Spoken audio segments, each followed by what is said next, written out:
Very good afternoon to everyone from India, and a very warm welcome to all those who have joined this webinar today um, from India and also there are participants across the globe. So, I, Dr. Shivangi Somvanshi, on behalf of Survey of India and CEPT Research and Development Foundation, is privileged to welcome you to this international webinar on accelerating geospatial standards implementation, international perspective and partnership, which is actually organized with the support of Open Geospatial Consortium, OGC. So we are honored to have with us the participants from government, ministries, national and international geospatial agencies, policy institutions, academia, industry, and standards organization, reflecting the truly global and the collaborative nature of this mission. So today's event marks an important step in India's journey towards strengthening its geospatial ecosystem, aligned with the National Geospatial Policy of India and the ongoing development of the National Geospatial Standards Implementation Plan. So, as geospatial data becomes central to governance, infrastructure, climate resilience, and digital public services, the role of interoperability, open standards, and international collaboration becomes foundational, not just optional.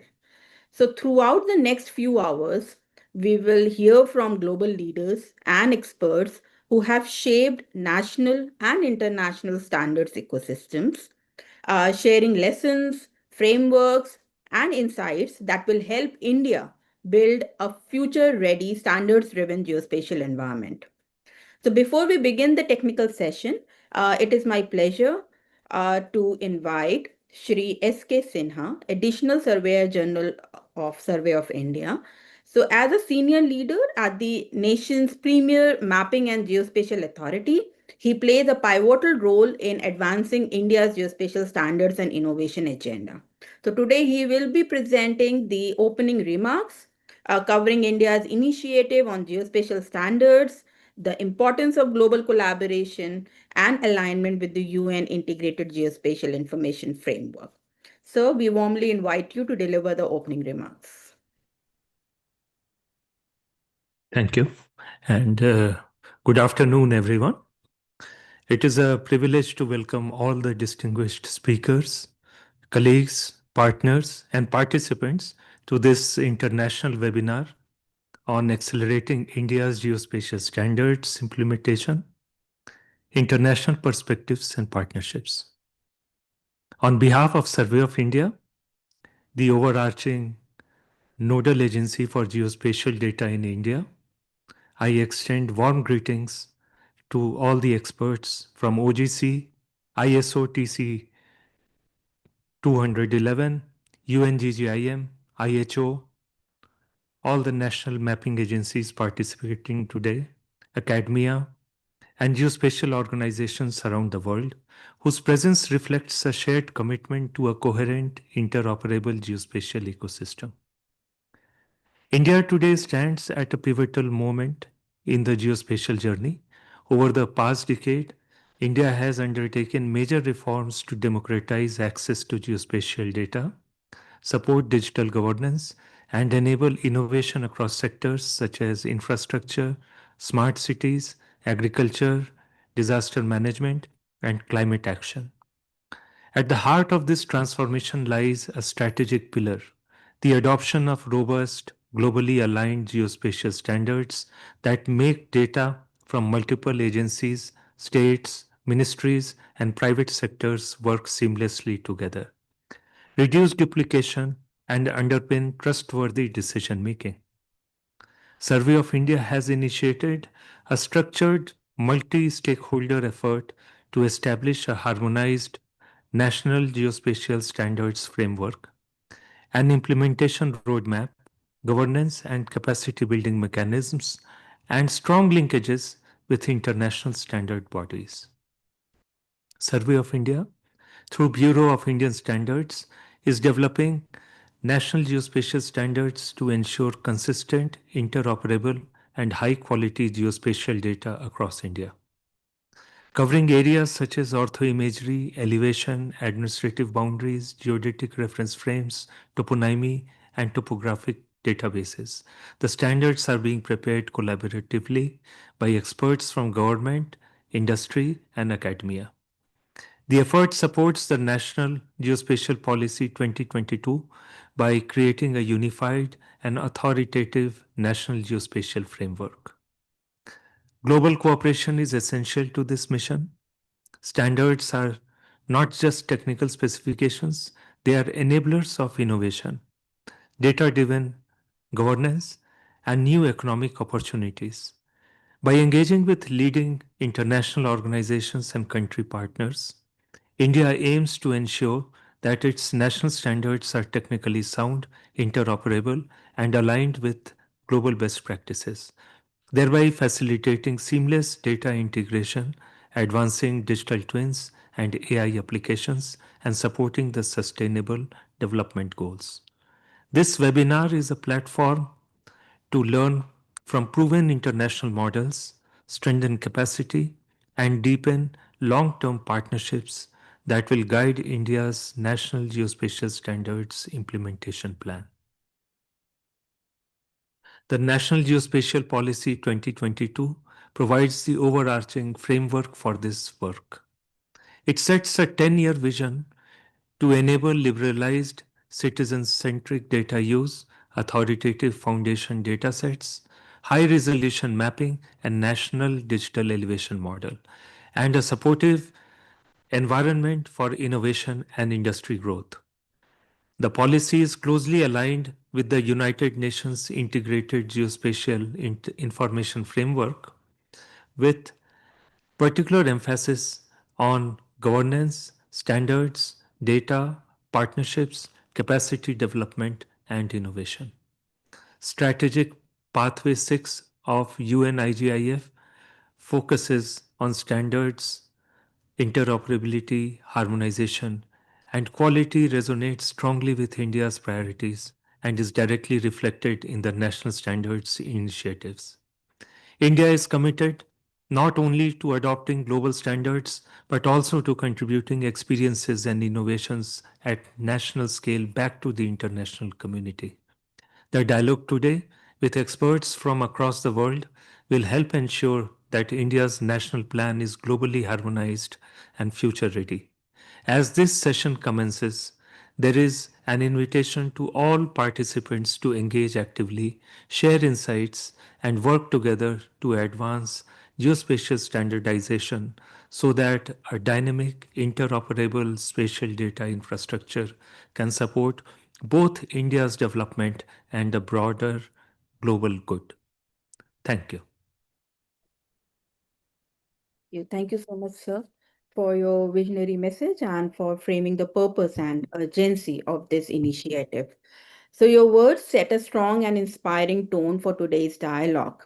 And with that strategic context in place, I would now like to build upon these foundations and take a few minutes to set the context of this international webinar. Why standards matter today, what India's implementation journey looks like, and how global experiences can accelerate our national roadmap.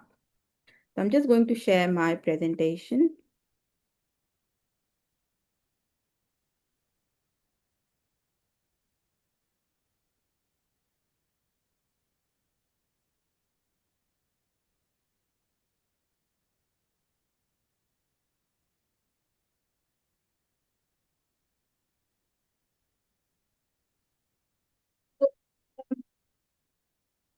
This particular international webinar is all about gathering the global best practices, listening from global leaders about the implementation of geospatial standards. So India stands at a rare and decisive moment where policy vision, technological readiness, and global momentum are aligning to make standard implementation not just desirable but essential. So why geospatial standards matter? This is one specific question. So, in Indian geospatial momentum, One, explosion of spatial data across ministries. So India is actually generating a huge amount of geospatial data than ever, from land records, urban missions, national digital programs, disaster platforms, transport, agriculture, and environmental systems. But the rapid growth has outpaced our ability to connect and integrate these data sets. So that is one of the biggest reasons. Second is fragmented implementation. So every ministry and the state have built its own formats, uh, schemas, and systems. And this results in multiple versions of the same data sets, high resolution cost, slow decision making, and reduced public value. Then the third is need for seamless interoperability. So interoperability is no longer the optional thing as of now. To enable the rapid advancement in digital twins, smart cities, national planning, which are actually our national priorities right now, and cross-sector programs, India needs common language, common structure, common access pathways. Importance of global best practice. So countries like Australia, Netherlands, Japan, Canada, UK, and we have the experts from all these countries today as a part of this webinar.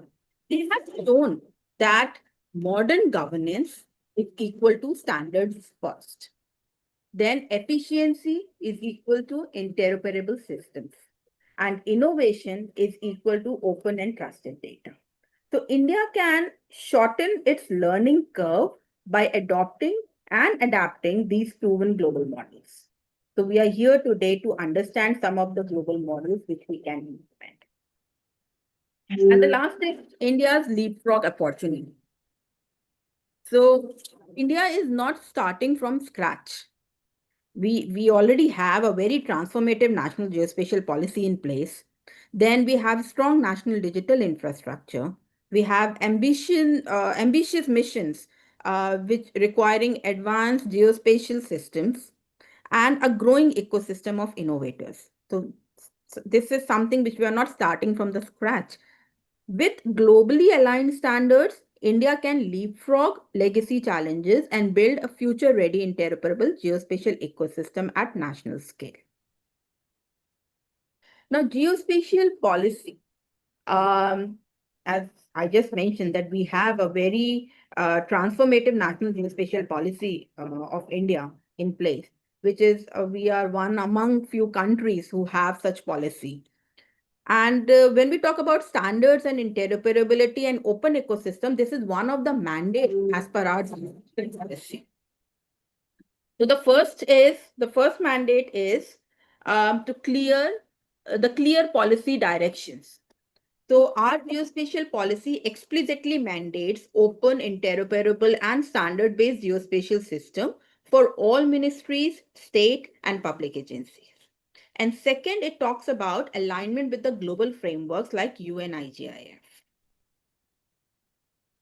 Then our policy talks about standardization as foundational infrastructure.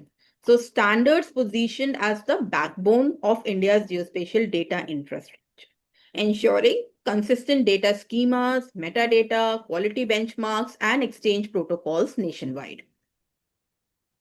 Third, our policy mentions interoperability across government. So mandates seamless cross-ministerial and interdepartmental data sharing, eliminate silo and reduce duplication of enforcing common reference framework and APIs. And finally, institutional responsibilities. So where Survey of India and Bureau of Indian Standards charged with defining, maintaining, and operationalizing national geospatial standards, and also the establishment of National Geospatial Data Registry, NGDR, and Standardized Geospatial Data Interface, GDI. So this is what all mentioned in terms of standards, interoperability, and open ecosystem in our National Geospatial Policy. So our NGP consists of three milestones, 2025, 2030, and 2035. And standards is integrated across all these three milestone targets. So the first milestone talks about having a standardized foundational framework which contains all 14 fundamental data themes by 2035. Then having an interoperable national data set and digital twin pilots by 2030. And finally, being a global leader by 2035 through having a standardized Indian geospatial infrastructure. Now, India's standards imperatives. What are the challenges? Despite of having a very strong policy in place, there are few challenges which we face.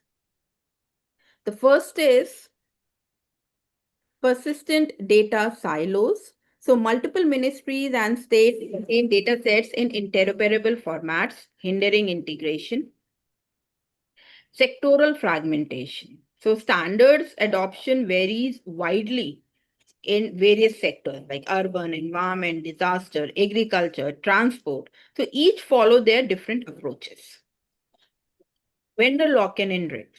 So vendor lock-in risk, there are proprietary systems which restrict interoperability, increase long-term cost, and limit cross-platform innovation. Then absence of validation and compliance. So no national mechanism for verifying standards conformity, metadata quality, or data integrity. Then rising urgency. So digital twins, AI, ML, analytics, real-time decision making, and digital India initiatives demand interoperable, high-quality geospatial data, so which is our mandate. And moving forward, the opportunity which we see is having a unified national standards implementation plan can streamline governance and enable India to emerge as a global leader. Now, collaborative mandate. So, multi-stakeholder role in standards implementation in India. So, it is not possible, only Survey of India or only BIS alone can move ahead and have this kind of implementation. So, it's a collaborative effort. So, Survey of India being the lead agency for foundational data sets, primarily four foundation data sets. Then steward of the National Geospatial Data Registry and Geospatial Data Interface, and ensure governance and national synchronization. So these are the role of the National Mapping Agency of India towards standards implementation. Then we have Bureau of Indian Standards. So their role is primarily to align national standards with global benchmark and development of Indian standards for geospatial domain. Then line ministries and state departments. So adoption of prescribed standards, ensuring compliance in data creation, procurement, and sharing. International standard bodies. So we are seeking inputs and support from international standards bodies like UN or OGC in providing global reference framework and best practices and enable alignment with international models. And finally, a geospatial industry towards implementation tools, API platforms, and scalable standard compliant solutions and innovation. So it is a collaborative effort where we are heading to. Now, what we heard from Indian stakeholders. So, as a part of this initiative of National Geospatial Standards Implementation Plan development, we had several consultative workshops.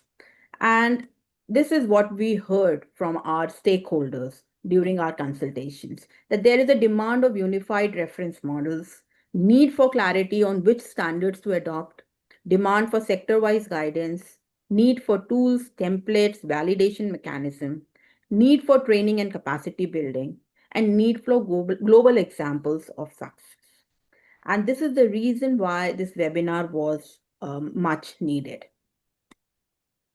So as I say that moving forward, we are developing India's National Geospatial Data Standards Implementation Plan, which is a technical plan and it's a kind of co-creation being developed through a collaborative, structured process involving government, industry, and academia to ensure practical relevance and national adoption. And this webinar is one of the activity as a part of this our NGDSIP development. So this implementation plan is developed. The methodology consists of three different phases, that is the assessment phase, the prioritization phase, and the partnership phase. So during assessment, we are doing the initial assessment of current standards adoption level and identification of technical and business barriers to interoperability. The second phase talks about prioritization of standards and action based on potential impact and alignment with NGP milestones, goals for maximum short term value. And finally, defining partnership models for joint government industry academia collaboration in standards development, tooling, and training. Apart from this, there are, as I told you, it's a co-creation process, and there are several other activities which are being part of it, like workshop with ministries, cross-sector consultation, international benchmarking, technical assessment, prioritization of standards, capacity building framework, national rollout of standards implementation. And this plan is where the policy vision meets the market realities. And why the international perspective matters. Uh, so there are several reasons why we want to understand what's happening globally, why it actually matters to India. Number first is we are not the first to face these challenges. The challenges which I mentioned, there are many nations have already navigated similar issues in interoperability, adoption framework, and governance. So we want to learn from them. Then India can actually leapfrog by learning from global successes and failures rather than repeating avoidable implementation pitfalls. Then standards ecosystem is continuously evolving with emerging technologies such as cloud native GIS, Geo AI, 3D cadastre, link data, and digital twin. Then future systems, when we talk about moving forward in the geospatial domain, they must be globally interoperable, not siloed. So national frameworks must align with cross-border standards and shared digital infrastructure. Third, UNIGIF provides a globally harmonized reference model, ensuring India's effort remain aligned with international norms and SDG-driven data governance. Then international experience strengthen national adoption, helping validate policies, technical approaches, procurement models, and capacity building framework. So this webinar today brings India closer to the global standard community, enabling collaboration, mutual learning, and ongoing partnership. And what are the expected outcomes of today's webinar? Actionable insights to accelerate national implementation, best practices from leading global geospatial frameworks, implementation approaches including governance, procurement, and validation, cross-country lessons on what works and what does not, input to our National Geospatial Data Standards Implementation Plan for standards roadmap design and rollout strategy, and finally, strengthen partnership across ministries, standard bodies, academia, and our global partners. I'd like to end my presentation. Let's co-create India's geospatial standards future. So standardization is the key to unlock the full economic and societal potential of India's geospatial wealth, and together we can attain it. And I'm supposed to go to an international guest, to our international the international speakers who have joined us across the globe. And joining us now is Mr. Craig Andy. He is Surveyor General of Victoria and Deputy Chair of ICSM, widely recognized for driving reforms in 3D cadastre modeling, survey modernization, and national standard alignment in Australia and New Zealand. So his experience provides valuable insights for India as we build our standards implementation roadmap. So over to you, Greg, joining us at such an odd time. Thanks, Shivangi. Appreciate the opportunity to come and talk to you. Fortunately, it's not too late for us here in Australia. It's only about 8:30 p.m. Still a little bit of sun in the summertime, but yeah. So what I wanted to talk to you, and I'll just share my screen so that you can see. Let me know when you can see it. Yes, it's visible. Yep. Okay. So I'm talking specifically about our Intergovernmental Committee on Surveying and Mapping.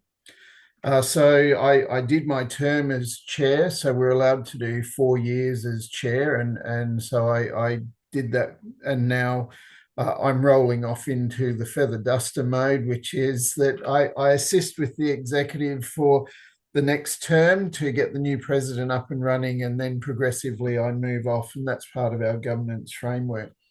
So uh, see if I can advance this. So this is in effect our governance framework. So Australia's a federated country, so I'm guessing exactly the same as what I saw with your presentation with India, is that we have states and territories that all operate their own systems, their own legislation. And so how do you bring those together in terms of standards? With us, we also have the added complexity with the Intergovernmental Committee to have another country involved, being New Zealand. And New Zealand is not unlike us. However, they have one benefit that we don't have. And in Australia, we have 3 tiers of government. So that's federal, state, and local. Whereas in New Zealand, they only have two tiers of government, which makes making changes and implementing innovation a little more adaptable and a little more progressive in terms of speed than what it is for us in Australia. So the Intergovernmental Committee, we have this group, so we have representatives from across our various jurisdictions. So you can see that in addition to our states and territories, we also have representatives from our Commonwealth agencies, including Defence. And as I said, we have New Zealand involved as well. So we have 2 levels of national international collaboration. So we have in effect our Director General, which you can see at the top there is our group called ANZLIC. So it's the Spatial Information Council. So they try to work at that government policy level. Successfully or not, that can be argued. However, that's the aim of their work. And then we at ICSM, we're more about the implementation. And so we're the group that implements standards. And you can see in this slide that we have working groups, and those align to the fundamental geospatial themes. And our organisation works with, you can see the standards organisations there. And in addition to that, we appoint representatives to some of the UN groups where it's more based on our state work. So that's the UNGGIM's group on cadastre, and also the UNGAGAN, the group of experts on geographic names. Because those are state-based activities in Australia, we appoint them through this collaborative body.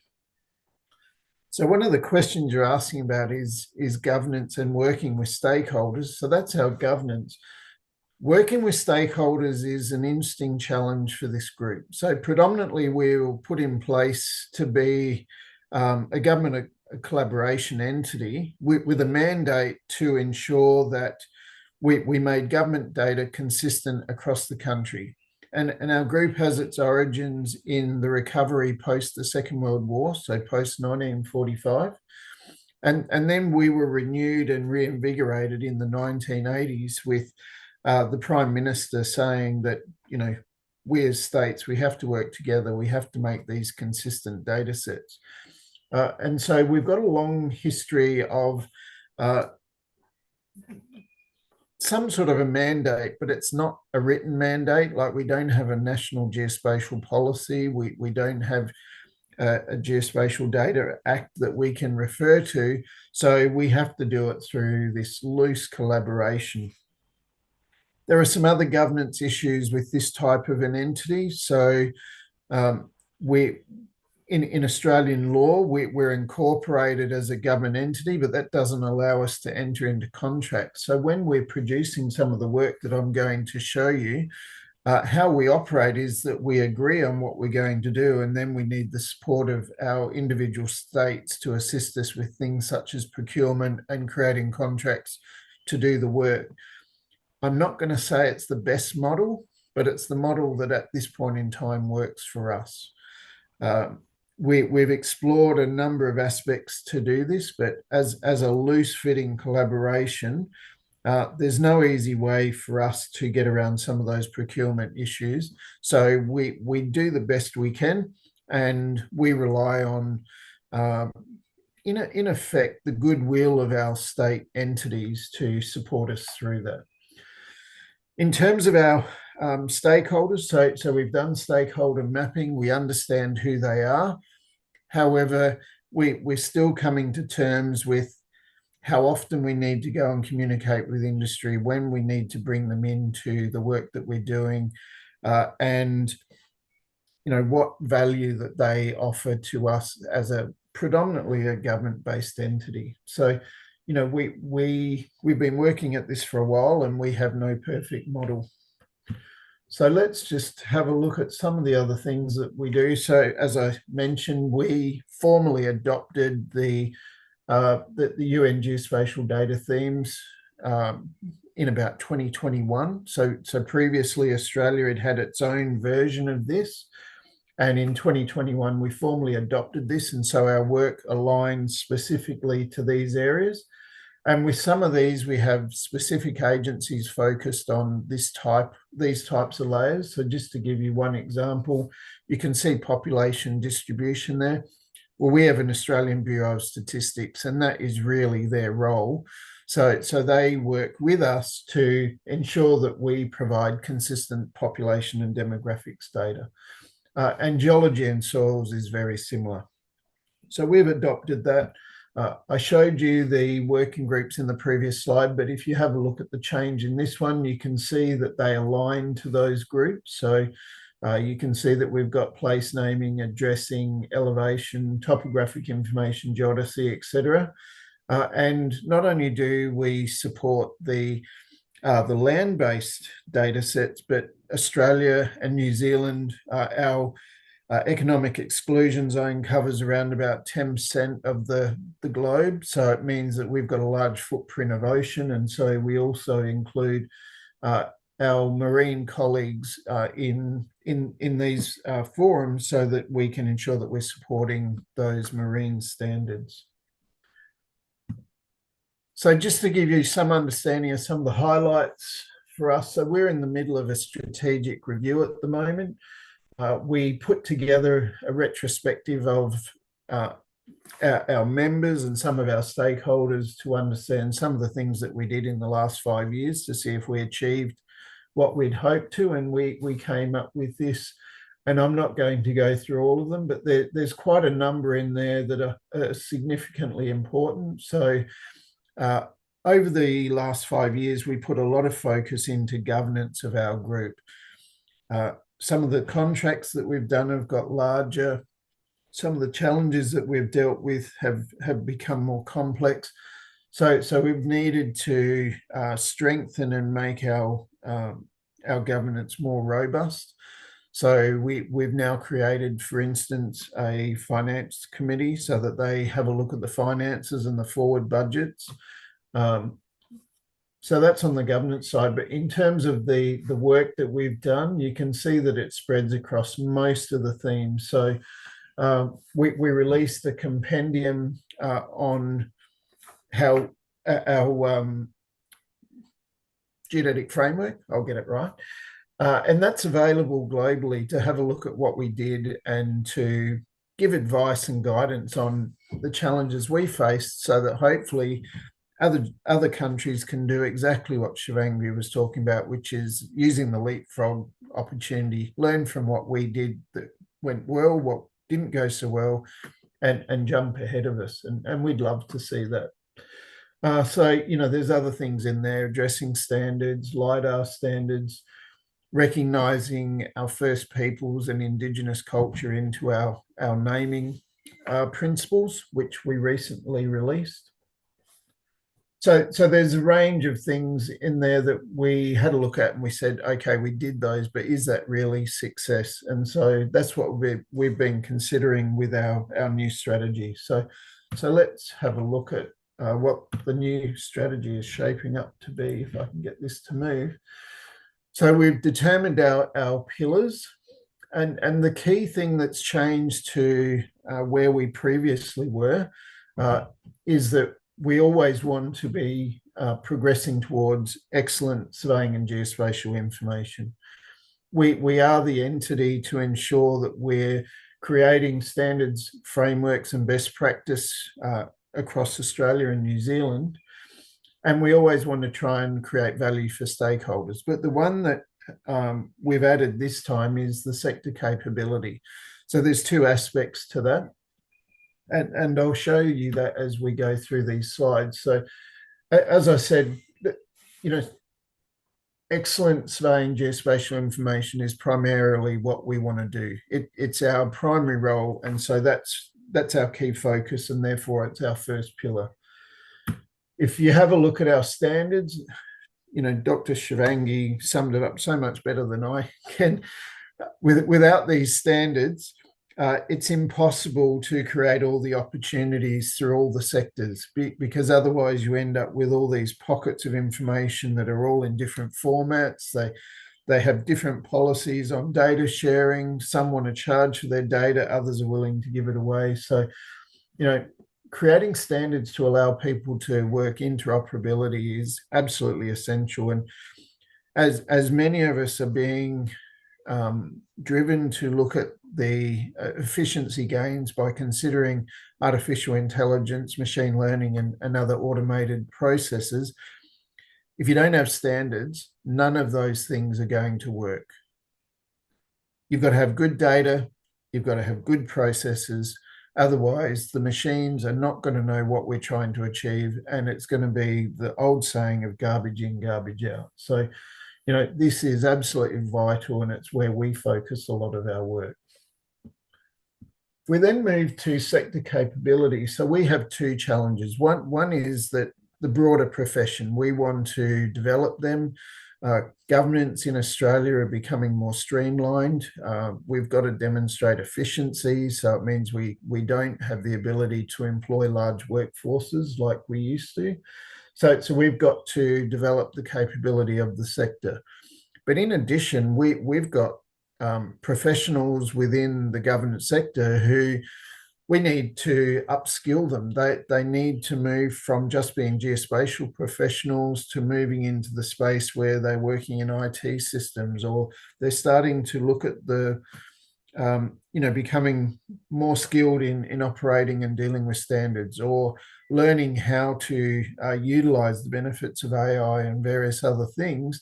So that's far broader than just doing your job as a geospatial professional. And so we need to focus on what we need to upskill our people to be able to do the things that we want. And that's a new pillar for ICSM. Predominantly, we've relied on ANZLIC to focus on this, but more and more we realise that we need to have a focus on this, and we need to be getting out into our stakeholders to drive this particular pillar. The last one is stakeholders, of course. So while we do a lot of stakeholder engagement and we work closely with the three sectors, so government, academia, and the private sector, there's always more that we can do in this space. So that's why it's one of our key pillars.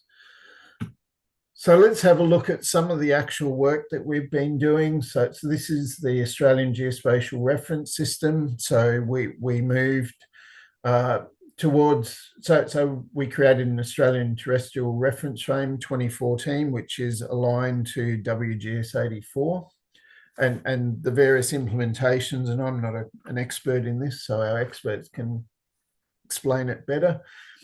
So we in 2020 created Geocentric Datum of Australia with the hope that we would then move towards that rather than constantly having our datum behind.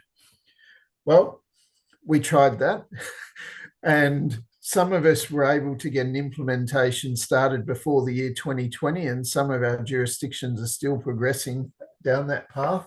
But at least we're better off than having a datum that's over 20 years old. So just to give you a little bit of an understanding of Australia and New Zealand, so we're on a highly mobile tectonic plate. So we move to our northeast around about 7 centimetres per year. So over 20 years, we've moved around about 1.5 metres or so.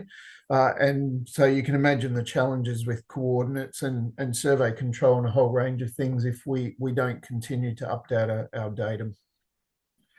The other part to datums is our heighting datum. So the Australian height datum has been with us since 1971. And it is widely recognised through all sectors as being the key standard for determining height. So it's a tide gauge based datum, in effect means sea level.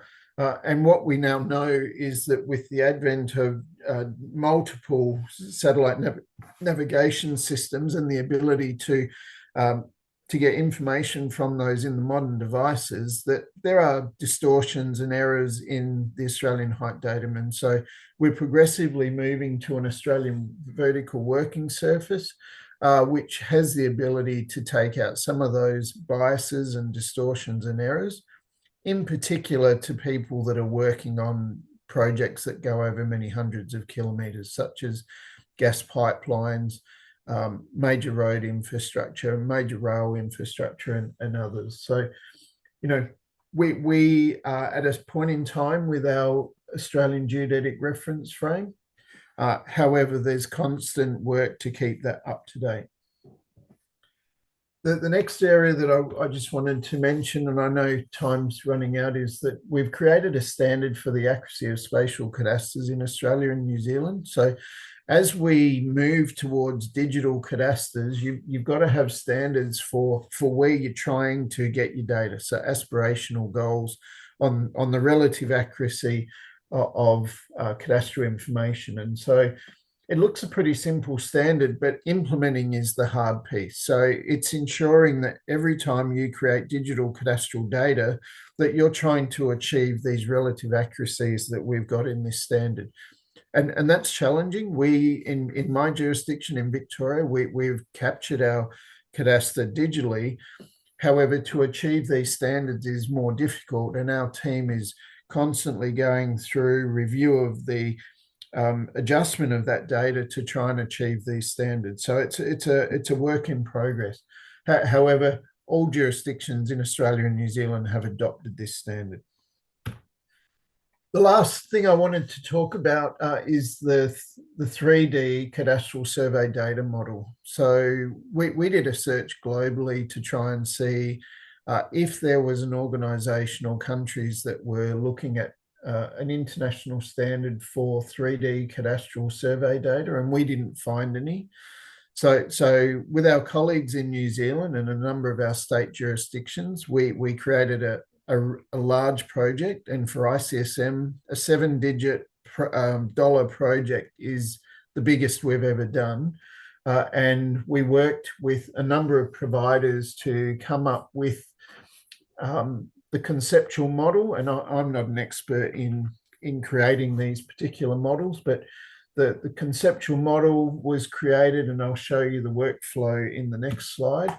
So that we're at the point where we've now converted from the conceptual model to where we're starting to look at implementation. So we're talking to the various software providers throughout the globe that predominantly do cadastral survey data, so that they can understand how we can extract data, be able to upload it and submit it. And this can be from private sector surveyors into us as government agencies, or vice versa from us back to them, or to any other user that wants to use this information. No one has implemented this in their jurisdiction at this moment in time.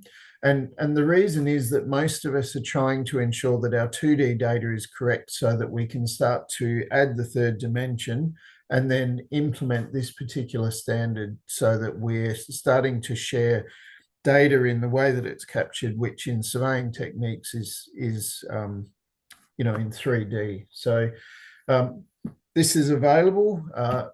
If I just click the slide, this is my last slide. So this particular conceptual model has been released on GitHub. I'm happy to provide all the details on this, and the people that have worked on that are listed in there. So they're available for anyone to talk to, and I'm sure they'd love to talk to any of you that are wanting to consider using it. And with that, thanks so much for the invitation. Appreciate the opportunity to come and talk to this seminar. Thank you. Thank you so much, Craig, for such an insightful presentation.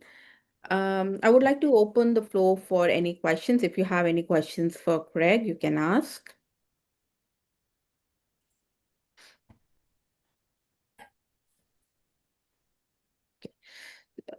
So Craig, I would like to ask one question moving forward.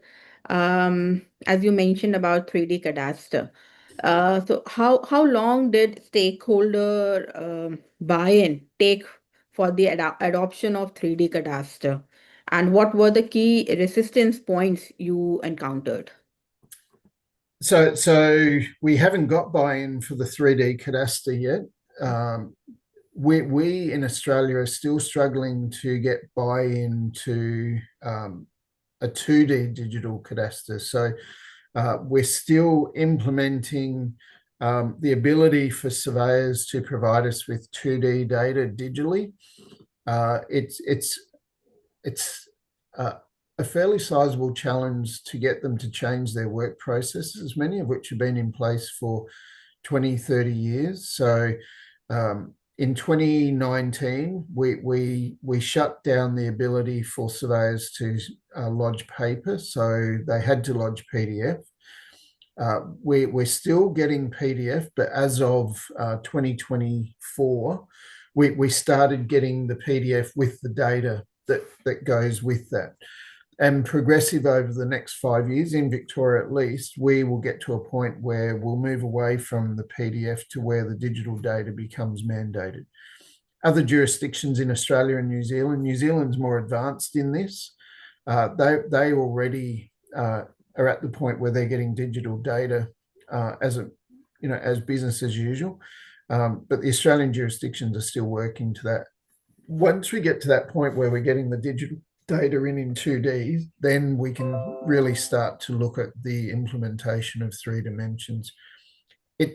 Once you add 3 dimensions, it's going to change the way that surveyors will need to lodge data. It will change the way that we as government accept data. For instance, just an example is a surveyor might go out there and use a terrestrial laser scanner to capture a particular object that is used to define a cadastral boundary.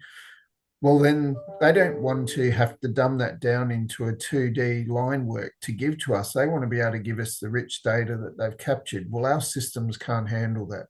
And these are the challenges for us as government, is that if we want to get rich data, our systems have got to be able to take it. And at this point, we've got some catching up to do. And as Australia also, have a federal kind of system.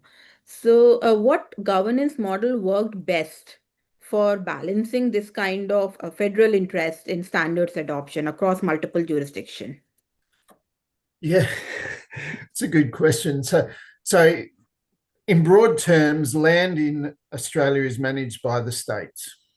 So it means most of the legislation related to land and to property and other information related to land is driven by the states. So the Commonwealth only get involved in some of the high level things. So for instance, geodesy is not attached to land as such. It's more a positioning infrastructure. So the Commonwealth look after that. However, the cadastre is dealt with by the state jurisdiction. So our key challenge is that to implement a standard, we've got to herd up all the jurisdictions put them in a room and lock the door until we can thrash out a solution that everyone agrees to. And that's not always easy. We have varying legislations, we have varying government mandates on what is a priority and what is not. And so we have to work through those. I'm sure in India you have the same challenges. There's no easy way to doing that. And, over a long period of time as we work together, that there's been some standards where we've had great support and things have gone well. And then there's been others where jurisdictions have had conflict because they just do things totally different. And I'm sure you find the same. Yes. So the collaboration is the best way to go. Sometimes it works great, and other times you've got to deal with the hard challenges of it's not going so well. Okay, and one last question, because we are facing a lot of challenges in terms of capacity building when it comes to standards. Yeah. So, what capacity building investments proved most critical for professional surveyors during the digital cadastre transition? Yeah, it's a good question. I don't think I've got a good answer. So, as much as standards are vital and they're absolutely essential, it's not the coolest kid on the block for people to get involved with. So attracting people to want to be involved with standards is difficult. And I'm sure you're finding the same. But they want to play with the cool toys. They want to be out there with digital twins and dealing with 3D data from terrestrial scanners and LiDAR and all those sorts of things. They're not generally focused on the standards. So we try to share the load around. We have some great standards people who motivate and get people going. One great example of that is the LiDAR standard. So we set one 10 years ago. We've just reviewed it because it's old. What we've determined is that the best way to try and work in standards for Australia and New Zealand is that we make the group of experts. So if they're dealing with cadastre, they become the ones that have to do the standards for cadastre. Trying to have just standards experts hasn't worked for us because you'll get one or two people that do it and then they leave, retire, and you're back to square one. So sharing the load amongst all of our working groups and then giving them the opportunity to come together from time to time to discuss their challenges has been the way it's working for us. Okay. Thank you. Thank you so much, Sandy. The perspective and the lessons shared from Australia and New Zealand will undoubtedly support us a lot. And your reflections on governance, stakeholder processes, and modernization pathways bring real world depth for today's discussion. So we sincerely appreciate your contribution and taking out time and joining us. Thank you so much. No worries. Thanks so much for the invitation.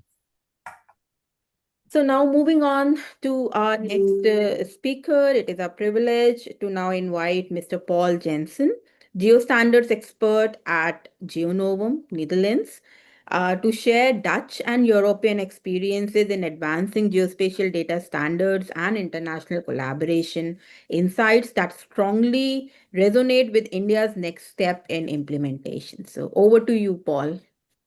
Yeah, thank you, Shivangi. Can you hear me? Yes, yes, we can hear you. Oh, perfect. I was in a kind of hectic situation over here dealing with another delegation that was around. So yeah, well, excuse me for only having this time slot, and of 45 minutes or so that I can join you. Let me see how this all works.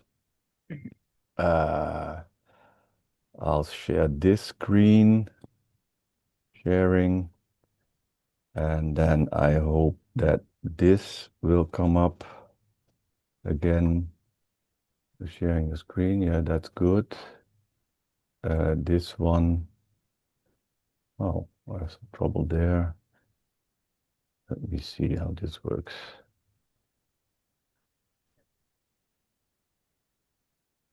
This is not what I want. Am I sharing a screen? Yes, you are. Your presentation is there, but not in presentation mode yet. Yeah, Yeah. now So, it is. yes, it is. I still have to, okay. So this is a presentation, well, in a more like 15 minutes time, I believe. Yeah. Thank you, Dr. Shivangi, for inviting us uh, to share this with you. And my idea is a little bit that I show you in what GeoNovum is, what our ambition is, what our mission is, and in fact what our services are in the sense on about what we are doing. So let's start with this. Yeah. So the Netherlands, as you know, is a small country. We have a very small area available for the almost 20 million, which sounds not much maybe to you from the people from India, but it's very intensively used country. So land is scarce and very valuable and very intensively or intensely used. And to deal with that, we need a lot of information. We need information uh, about area, so in the horizontal sense, but we also need information in the vertical sense, you know, the information about the soil and the subsoil and stories of buildings. So also 3D information is very valuable and very much needed.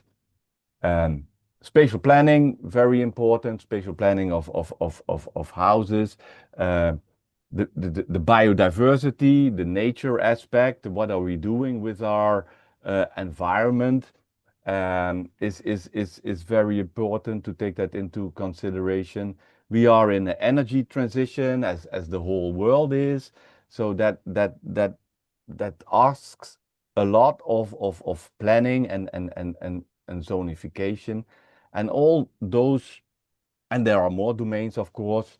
They need a shared view of that reality that we live in, and this shared view is an important aspect uh, for which standardization is needed.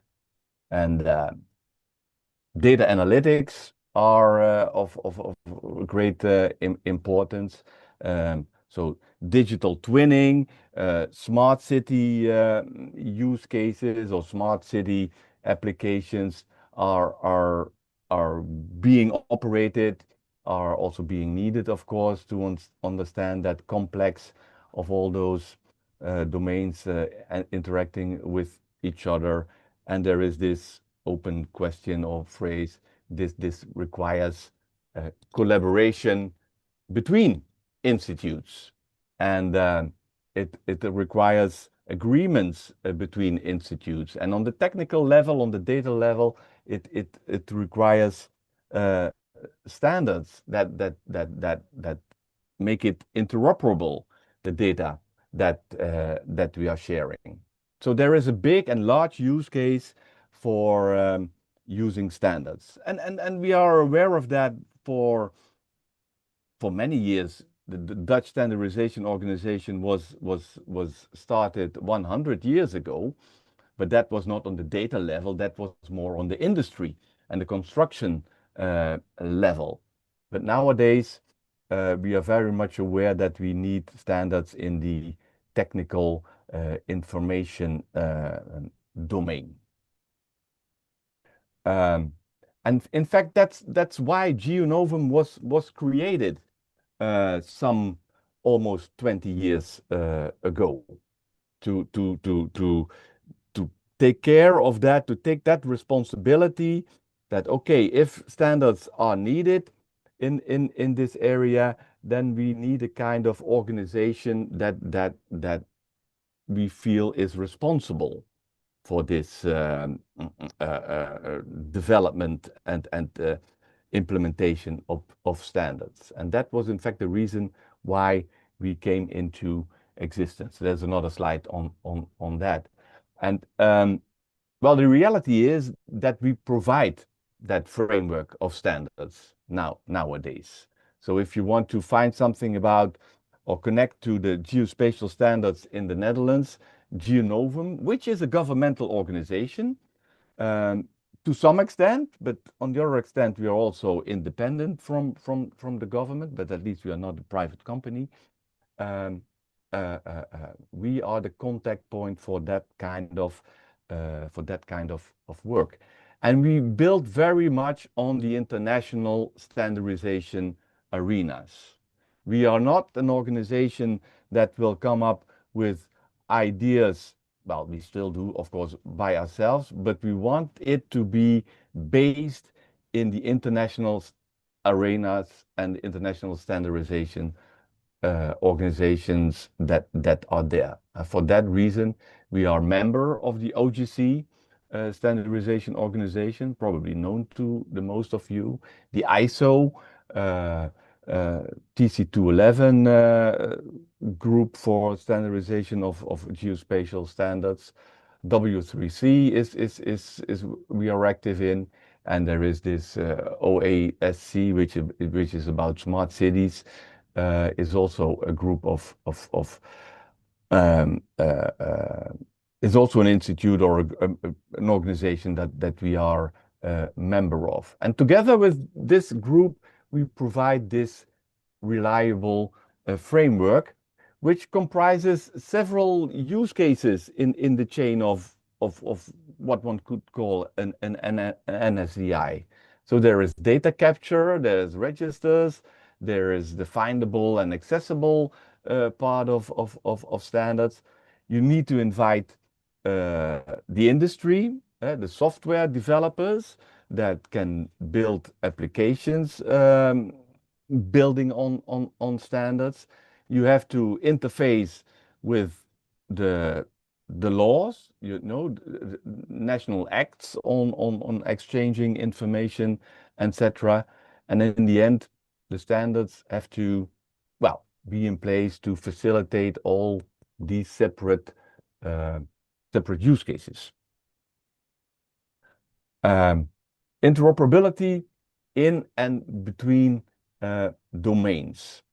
So that's what we're dealing with to a large extent, and well, we do that on the semantic level. It's about words, it's about definitions, it's about concepts that are used within specific domains, be it agriculture, be it city planning, being topographical mapping. They all have their typical vocabularies. And well, first of all, you have to come up with vocabularies that are standardized within a specific domain. Vocabulary on items or concepts that are used in, well, let's say again, the agricultural domain. So that's one step. But then again, you have to come up with vocabularies or connect vocabularies or information models, so to speak, over the domains. So between domains. First, you have to be comfortable, at least that's my vision, with the standards within a domain. And when you're comfortable in that specific domain, you will look over your domain frontier and connect to other domains. About architecture, we cherish or we advocate this, what I call architecture agile by design. Again, this is facilitated by standards. Standards make this interoperable. This you see here on the left-hand side, there is the data aspects, the domains that collect data and publish them according to domain standards, that publish them and make them accessible through APIs. Then there is this other block talking about data processing. So it's more the analytical software implementation domain where AI might fit in, where data orchestration fit in. This is where scenarios are being computed, computational models are being run, all to provide, let's say, representations of the real world, of representations of the world that we are looking for in the future. And then again, those results have to be, let's say, visualized or be able to be operated with by humans. Again, there is standardization in that area, which is standardization in the area of visualization and presentation of data. So this is the kind of system that we are putting in place, or the system that is developing. And well, to some extent, I am sure you recognize these kinds of things. The data processing stuff is very much dealing with smart city concepts, digital twin concepts, the more advanced implementations of spatial, digital spatial information. About GeoNovum, as I said, we are governmental. So we are the National Spatial Data Infrastructure Executive Committee. So we are created by, let's say, by the government, and let's say by the public parties that provide spatial information, and we exist for almost 20 years now. We are non-for-profit. We are small. There's only 50 FTE, so 50 people working in this office, and public parties are our only client. We are not competing with the commercial sector. We are not competing with consultants. We only provide services that, let's say, can only be provided by us. So in this standardization domain. Well, interesting to see, and this is inspirational, I hope, is where we are. So we have a Ministry of Internal Affairs, so that's the government. That's where the policy on geospatial in the geospatial domain is formulated. So that's the policy level. There is a strategic level, which is called the GI Council. That is where all the geospatial agencies and the main public stakeholders are organized. So that's where the cadastre is, that is where the road authority is, that is where the water boards are, that is where the larger technical research institutions are, and they share a common goal in working efficiently with geospatial data. And that's where the strategic programs are being made. And then below that, there is the technical and operational level, and that's where GeoNovum comes into place and existence. So we are a kind of executing the strategic program that is being developed by the GI Council. And we very much interrelate with, I told it already, with the geo business community. And in this organizational diagram, the important thing is that we provide, as a kind of institute that doesn't deal with data itself. We don't have a political mission in any operational domain. We provide, so to speak, the level playing field where all the organizations which are big stakeholders in providing geodata can, let's say, unite and develop standards. So that level playing field aspect is important. And there are not many countries in which this kind of organization like GeoNovum exists. So, and it works very well. And well, something to think about. International memberships, I told you already, very important. We very much line up with what is going on there. So we are a member of the Open Geospatial Consortium. Our director was, is not anymore, was member of the board of directors of OGC. We have 5 people from GeoNovum being actively involved in standards development within OGC. We are working closely with ISO TC211. We had a nice ISO TC211 plenary meeting in New Delhi. I believe it was last year. Enjoyed that very much. And my advice to you is, if you want to understand standards, you have to be part of the process in developing them. So standards, if you only, download them, it might be difficult to understand exactly why they were designed and what they mean. So my advice to, let's say, to India, I'm a small person only, so I'm modest in that sense.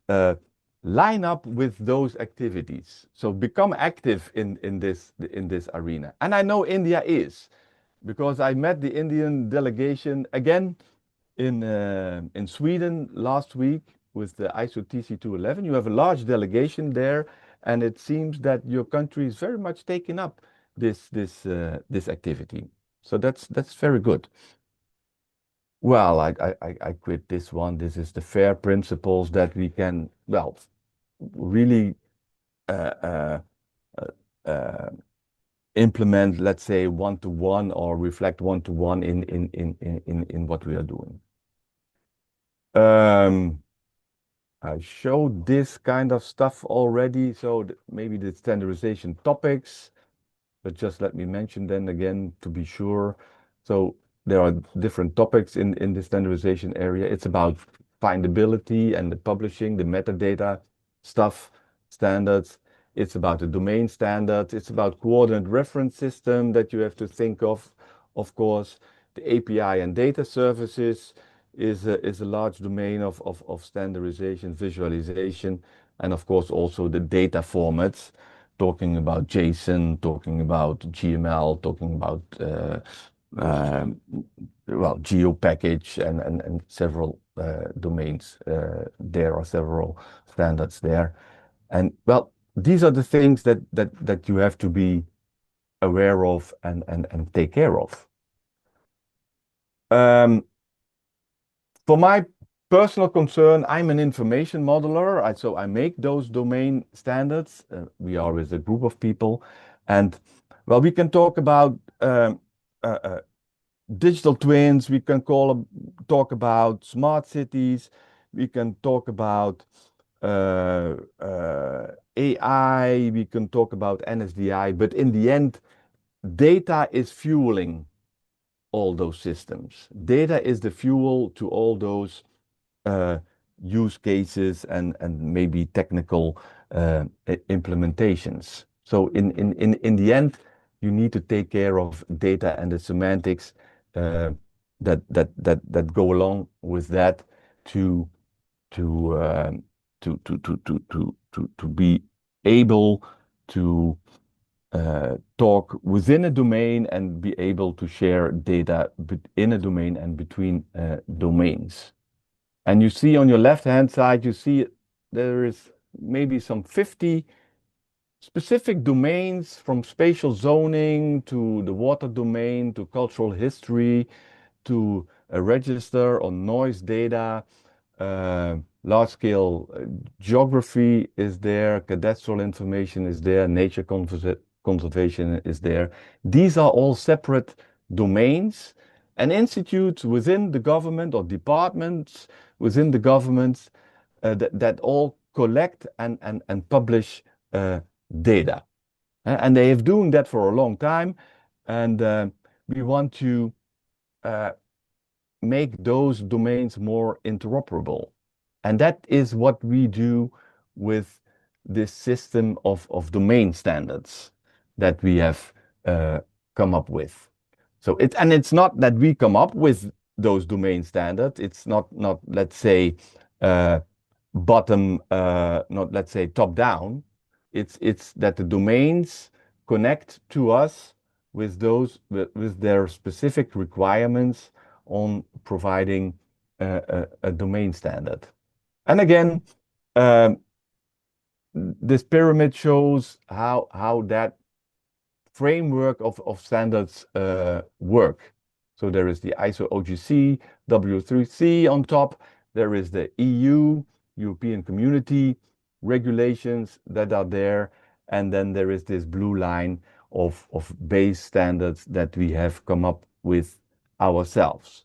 So these are base standards that are developed by GeoNovum, which are compliant with that top layer of international standards. So if we have come up with this intermediate national layer of standard that kind of implements the international standards on top of that. And that's also inspirational for you, that you could think of this kind of intermediate Indian layer of standards that aligns with international standards, but make them very applicable to the domain models and the work environment that you have yourself in India. All right, test beds is important. It's an important program that we have. Standards need to be tested in practical circumstances, for sure, those API profiles. So we are very active in inviting the implementation community and software providers in joining up in test beds. There are some examples here: digital twin test bed, digital twin as a service. We had in April test bed on sensor data, to really engage with the implementation community. And there's a really exchange of knowledge between the standards developers, the standards users, and the standard implementation community. So test beds is a real strong concept. Conformity and testing and conformity testing and validation is an important aspect that we put into practice. Data validation services, when you talk about those domain models being implemented either in XML, GML, or JSON, or linked data, using API services. When you want to really be sure that the data are published according to the designed standards, you need validation services. So you need services that organizations can load data up to, and so that data is tested against the rules that are drawn up in the standards. And sometimes you also need conformity test protocols to test software applications if they are in line with the conformity rules or requirements rules that are shown in standards. So also an important aspect if you think about or want to increase the level of interoperability within a country or an institute or a process. And this is my last slide, and this is not so much personal, but this is always something that you have to keep in mind. We are in a technical, let's say, area. We are ICT people, we are ICT architects, and so the subject that we deal with is very technical. It's about digitization. It's now that AI is coming in. So these kinds of things are, let's say, shaping a society. So the society is influenced by the processes and the structures that we put in place. Uh, you all know AI is coming up now, and that has an influence about has an influence on how a society um, functions. It has an influence on your personal, um, let's say, way of life.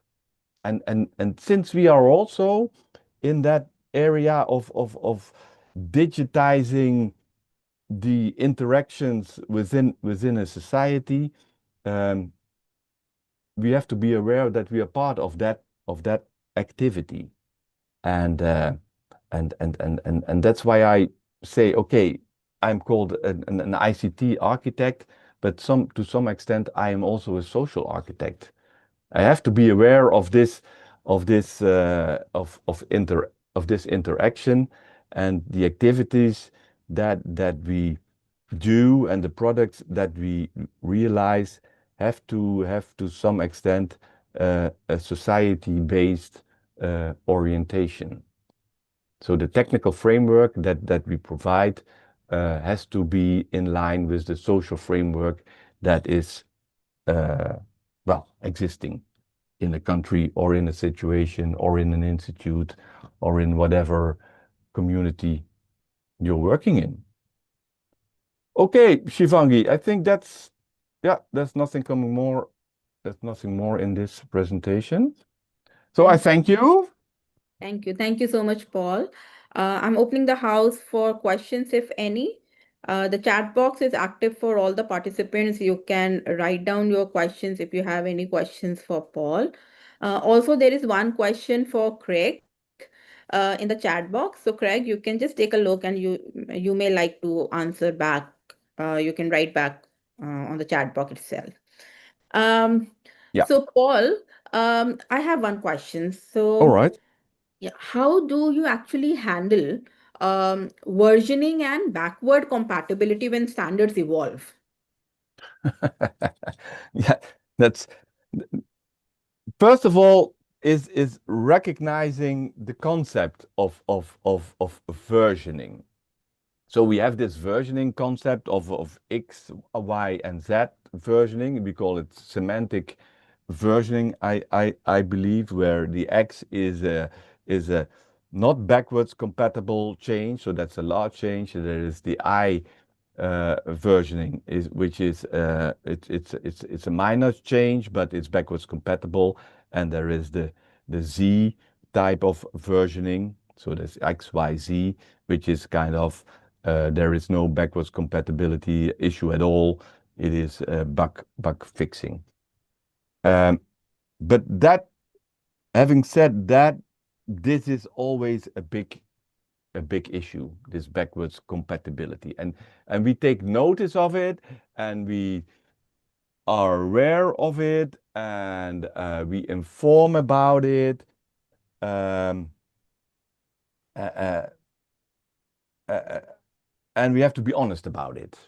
So if really a change is made that is not backwards compatible, then we have to be honest about it. You know, many of those domain standards, when they are implemented, the community says we don't want any change for the coming 2 years, because it would take too much investment if you will change your standard again after, when it's not backwards compatible, after 1 year. So they are very reluctant in towards change, and we have to respect that. You can't go wild on this. Thank you. Yes. I think Harsha has some question. Harsha, he is from OGC, India. Okay. Yeah, Harsha, you raised your hand. Yeah. Hi, Paul. Thank you very much for joining and spending your time with the Indian community. It's been a Thank you, pleasure to Arsha. have you. I have two questions. Two critical questions that we have, because as the idea of this webinar is to help India to evolve standards framework, right? Yeah. Because I've been reading some material. You guys keep on publishing the standards guidelines document from time to time. In 2023 was the last when you released, if I'm understanding. I'm going back Yeah. to the diagram you showed, where you have the international standards, then you have the national base standard, and based on that, you're extending to domain standards. Yeah. So What is the relationship between the international standards and the base standards? That's a key question that I have.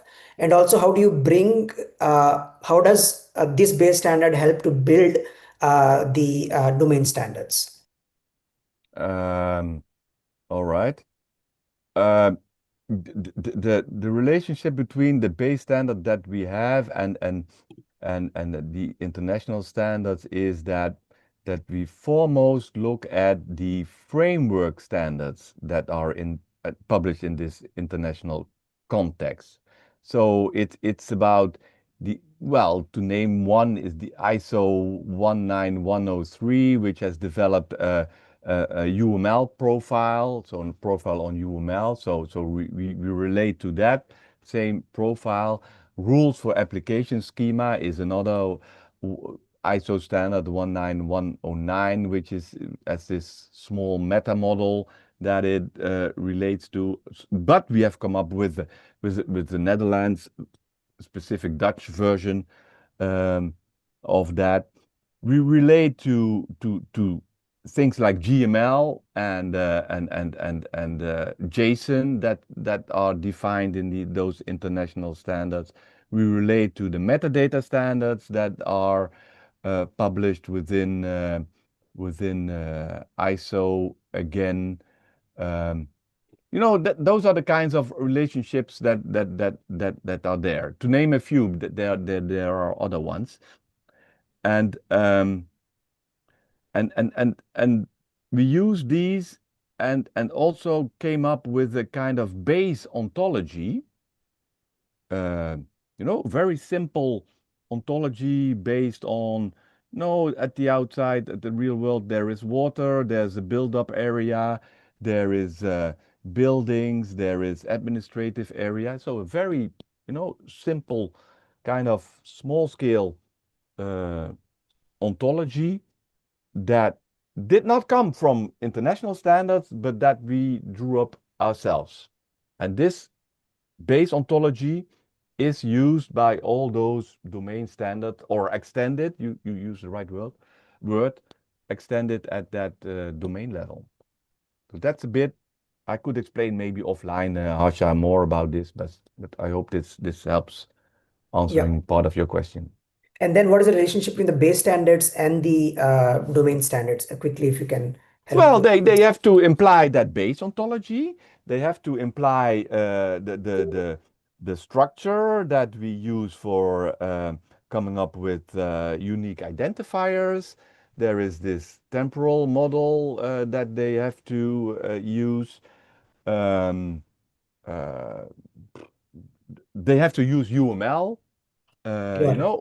Those are the rules that we come up with, and we help those communities in implementing those rules in their specific domain models. And we have that conformity testing that I told you about, which is that we do the conformity testing not on a police kind of level. We're coming to control you, and if you're wrong, we will. If you're wrong, we'll punish you. No, we'll help you in making it compliant. That's our policy. Thank you very much. Thank you so much, Paul, for sharing valuable Dutch experiences and practical insight on advancing geospatial standards implementation, building partnership, and fostering scalable, interoperable data ecosystem. So thank you so much. Yeah, you're welcome. Yeah. And we are moving on to our next speaker, Miss Kate Winfield, the Data Governance Manager at Ordnance Survey, one of the world's oldest and most respected national mapping agency, with extensive experience in shaping data governance strategies, interoperability frameworks, and modern geospatial data platforms. So she will share insights on driving excellence in geospatial data governance and highlight Ordnance Survey's journey towards modernization and unified data ecosystem. So over to you, Kate. Yeah, hello. A great introduction. So yes, I am Kate Winfield. I am Data Governance Manager at Ordnance Survey, and today I'm going to be talking to you about driving excellence in geospatial data governance standards, interoperability and modernization at OS. So our goal is to show how robust data governance empowers innovation and prepares us for the future where data is a strategic asset.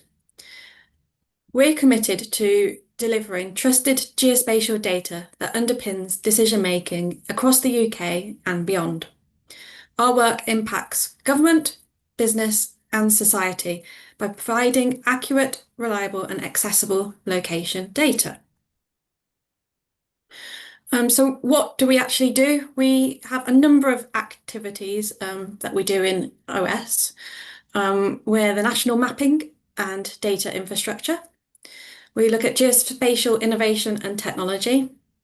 We also host platforms and products, and we do a lot of consulting and international development. And also we look at consumer engagement. So we have a whole host of different activities that we do. So in my talk today, I'm going to look at why geospatial data governance matters, the Ordnance Survey OS data governance framework, some standards and interoperability. So just before I dive into my talk, into the main part, I'd just like to ask you a question, all of you a question, and just have a think about it. So what are the top 3 data problems you're currently having now? Just, yeah, have a think about it. You could put them in the chat, just spend a moment, just write them down, just think about it. What are your top 3 problems?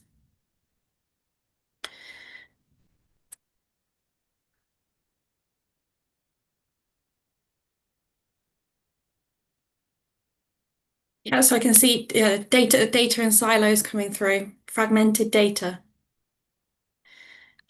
which is great.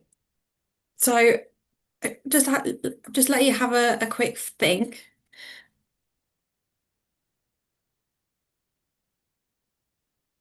So hopefully one of your, or even 3 of your top data problems are actually existing in one of these main themes.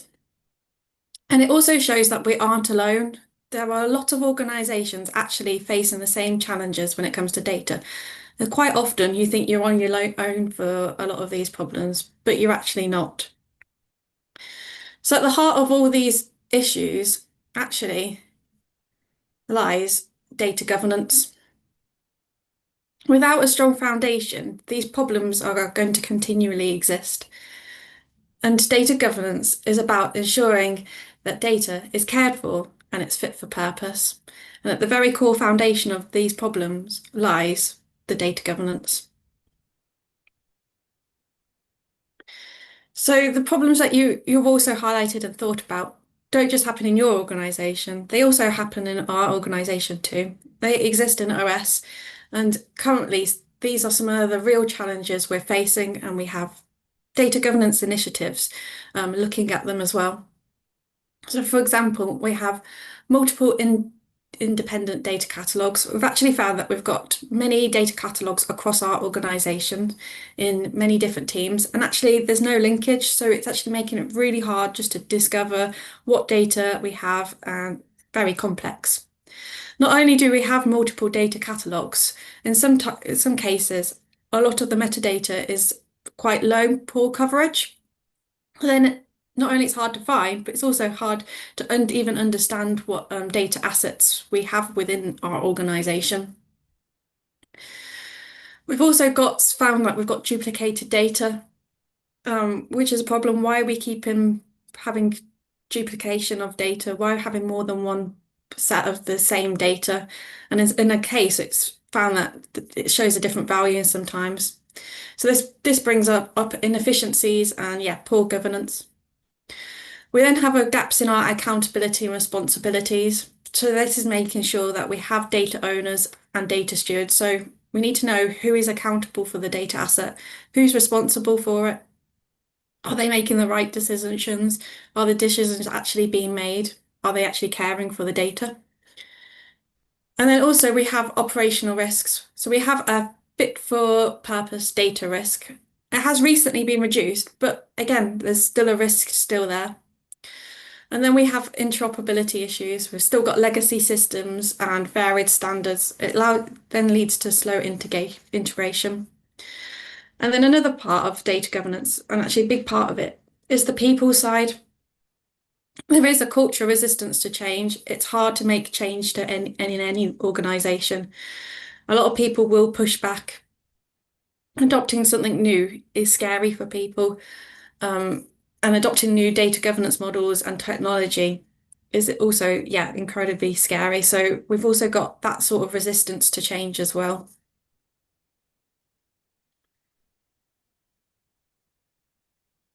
So why does geospatial data governance matters? And actually, you could just tell my talk, you could just say, why are we separating geospatial data to any other data? And it would apply to any other data too. So it enables trustworthy data. It looks at and ensures that data is accurate, consistent, and reliable. We look at data quality within data governance as well. It supports better decisions. It ensures that we have data owners in place, we have data stewards, and that informed decisions are being made and not getting wrapped around in circles and loops. Actually, things are happening. It ensures that people become empowered to make those decisions. And then it also reflects onto the quality of the data. It also prepares us for the future. It lays the foundation for the modernization, innovation, and interoperability in this rapidly evolving data landscape. And there are actually lots more other reasons why data governance matters. I haven't listed here.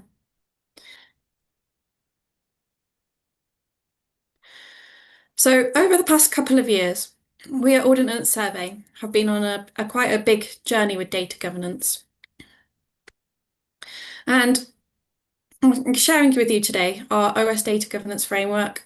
So last year, we took a big step back and we were looking at how can we improve data governance, how can we embed it into our organization. And we developed our OS data governance framework. So the OS data governance framework starts off with having a strategy. Now we in OS are really lucky. Our business strategy includes the word data. So we don't have a separate data strategy. We are a data organization. So in the heart of our business strategy is better data. So our strategy can be summed up in 6 words: better data, more destinations, and greater effectiveness. So this ensures that data initiatives align with our business objectives and it delivers value. We've managed to get that our senior leaders are on board.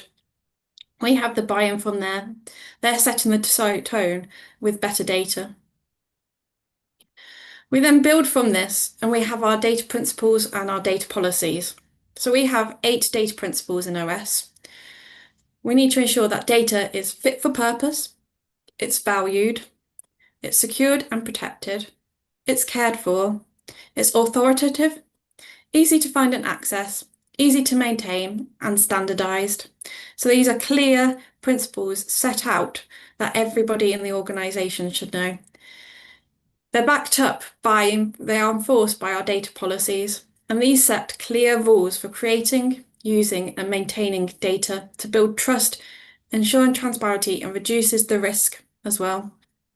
Each of our principles have a little description underneath. So if anybody in our organisation wanted to know what they actually meant, they've got a little description underneath. For example, the valued one is we recognise data as a valuable asset and look after it to ensure it gets the time, resource, and prioritisation it needs.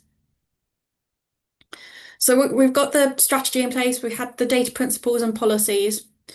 And then we went on to looking at the data accountabilities and responsibilities.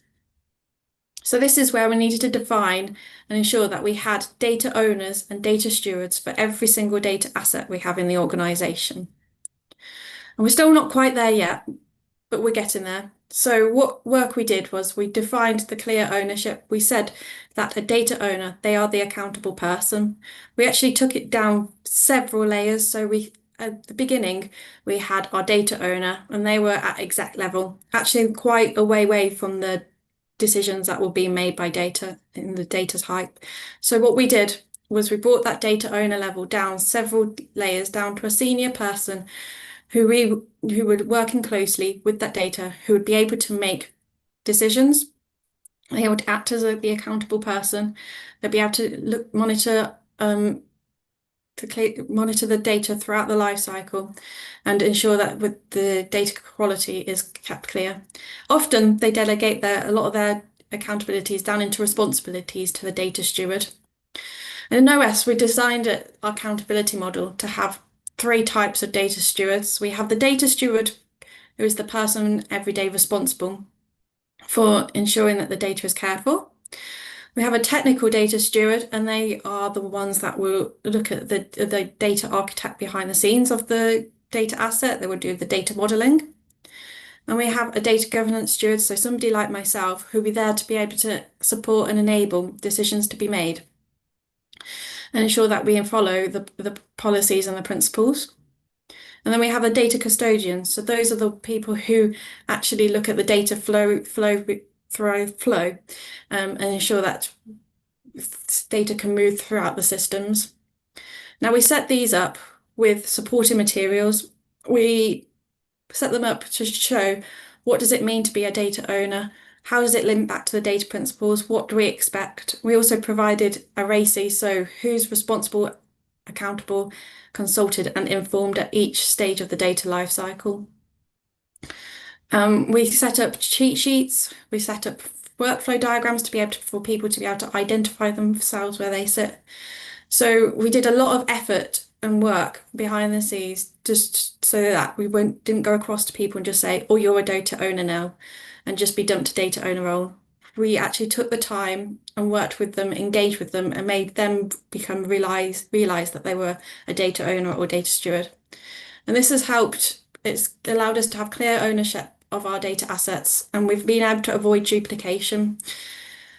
In most cases, I've actually removed a duplication the other day.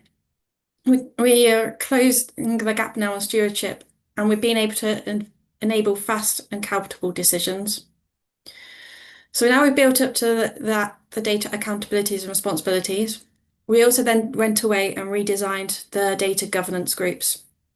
So this enables us to then have oversight and collaboration. It allows us to embed into the data principles and data policies. So we set up a data design authority, which looks at the data design of our assets and products. We have the data review group. So this looks at the data quality. We have our working groups. So these come up and go down when they're needed, but these might be smaller subsets to solve some sort of particular problem or to look into something. And then we have the data governance office. The data governance office owns the data policies and the principles. And through this, we also have our data life cycle. And to finish off our data governance framework, which you could also say is almost like a strategy and looking into the future as a roadmap. To build this up, we need to make sure that we have an embedded data culture and community. Everybody needs to be on board with our board. We can't do it alone. We can keep passing the messages, but we need our champions. We need our data community to build up our knowledge as well. So moving on quickly to our interoperability and standards. Interoperability is actually really key. So in OS, we align to global standards like OGC and ISO, and we actually embed them into our National Geographic database. And as I said before, we enforce these through our governance bodies. We also have our internal data standards. So yes, we have our external ones, but our internal one is we have our data discovery standard. It's really important that we learn and understand what data do we have in the organization internally. So this brings multiple standards together for both geospatial data and non-geospatial data. We have our open APIs and our data hub that provide interoperable access for our developers and partners as well. So in Ordnance OS's case, like standards are not optional. They are our foundation of trust and integrations. They are our operational layer. So taking everything I've spoken about so far, I'm just going to show it in a different way now. And I'm going to use the approach of the data governance burger. So this is our approach to data governance, and hopefully it will help you build a picture and a story for what I've just been talking about and bring it to life. So a burger always starts off with a bun. So depending on what type of bun you want, and in this case, I've chosen a seeded bun. It starts off with our strategy, our executive sponsorship. The leaders, they've created the strategy. We've got data straight in our business strategy. Sometimes you might not be so lucky, but then you need to develop a data strategy. It's in line, and our leaders have set our tone. Without our leaders, pretty much majority of data governance programs will fail. They need to set the seeds for the rest of the entire organization to follow. So we've got the top of our bun. We then need our bottom of the bun. And this is our foundation. And as I said before, our foundation is supporting materials that everyone uses. And in our case, this is our data principles. Our data principles mean sure that everybody, they're short, they're sharp, and everybody will follow them. Doesn't matter what type of data you're looking at, they are applicable for everything in OS. We really worked really hard. At one point, we had such a geospatial focus on them, but we removed that out because there's so much other data within OS as well. We then added a little bit of our sauce because we don't want a dry burger. And these are our data champions. They are there in every team, every department. They foster the data community. They help us drive the message, the data culture message. They are our supporters as well. You're not going to get everybody straight on your journey straight away. You're going to have to start in little pockets of areas, but building up your data champions, they will start working within their teams to be able to help spread the message too. We then added in a layer of the lettuce. So these are our data policies. So we've got our data principles, but we need to make sure they're enforced. We've got to have our data principles. These are the rules for how data is managed, they're shared and protected, and also accessed. So our policies back up our data principles. We then get to the heart of our burger, which is the protein-rich elements. So whether it's a veggie part or a patty of your choice, this is the real heart of our data governance burger. It's our data accountabilities and our responsibilities, ensuring that we have clear ownership and stewardship for every asset, ensuring that the data owners know exactly what they're doing. What does it mean to be a data owner? I know it's going to be slightly different cases in some aspect, but you're generalizing it out without the clear knowing who's responsible, accounted for, who needs to be consulted and informed. Everything's going to be all over the place. There's going to be so many different loopholes and slow down your decision making. So it's really the heart of your burger. Now we could stop there with a really simple burger, but actually I really like a gourmet burger and I really want to add in some extra layers. So I'm going to add in my standards. So this is the cheese and the sauce to go on top. So the standards, they then set the common rules and formats. They ensure data is consistent, trusted, and high quality. But without the data accountabilities and responsibilities, how do we know who is going to be the ones going to put the standards in place? Who is the ones going to architect all the different bits? Again, it all comes back to our data accountabilities and responsibilities. And once we've got the standards in place, we add the source part on, which is our data discovery. We then can start to discover data internally and externally. It ensures that every data asset is then easy to find and we can reuse it. And then we have our interoperability. So once you've got your standards and everything else in place, you've got the interoperability. It makes the data usable across the systems and organizations. We again can have the data flows going through. So now I've got my great big burger. I really need something to hold it in place. And what's going to hold my data governance burger in place is our communication and storytelling. It's all about bringing it to life and help people tell the story. You've got to share the wins, the opportunities, and the impact. It's about making sure that your communication is flexible. You're not going to be able to do the same message from the top to the bottom of your burger. You're going to have to always adapt. You need to bring people in.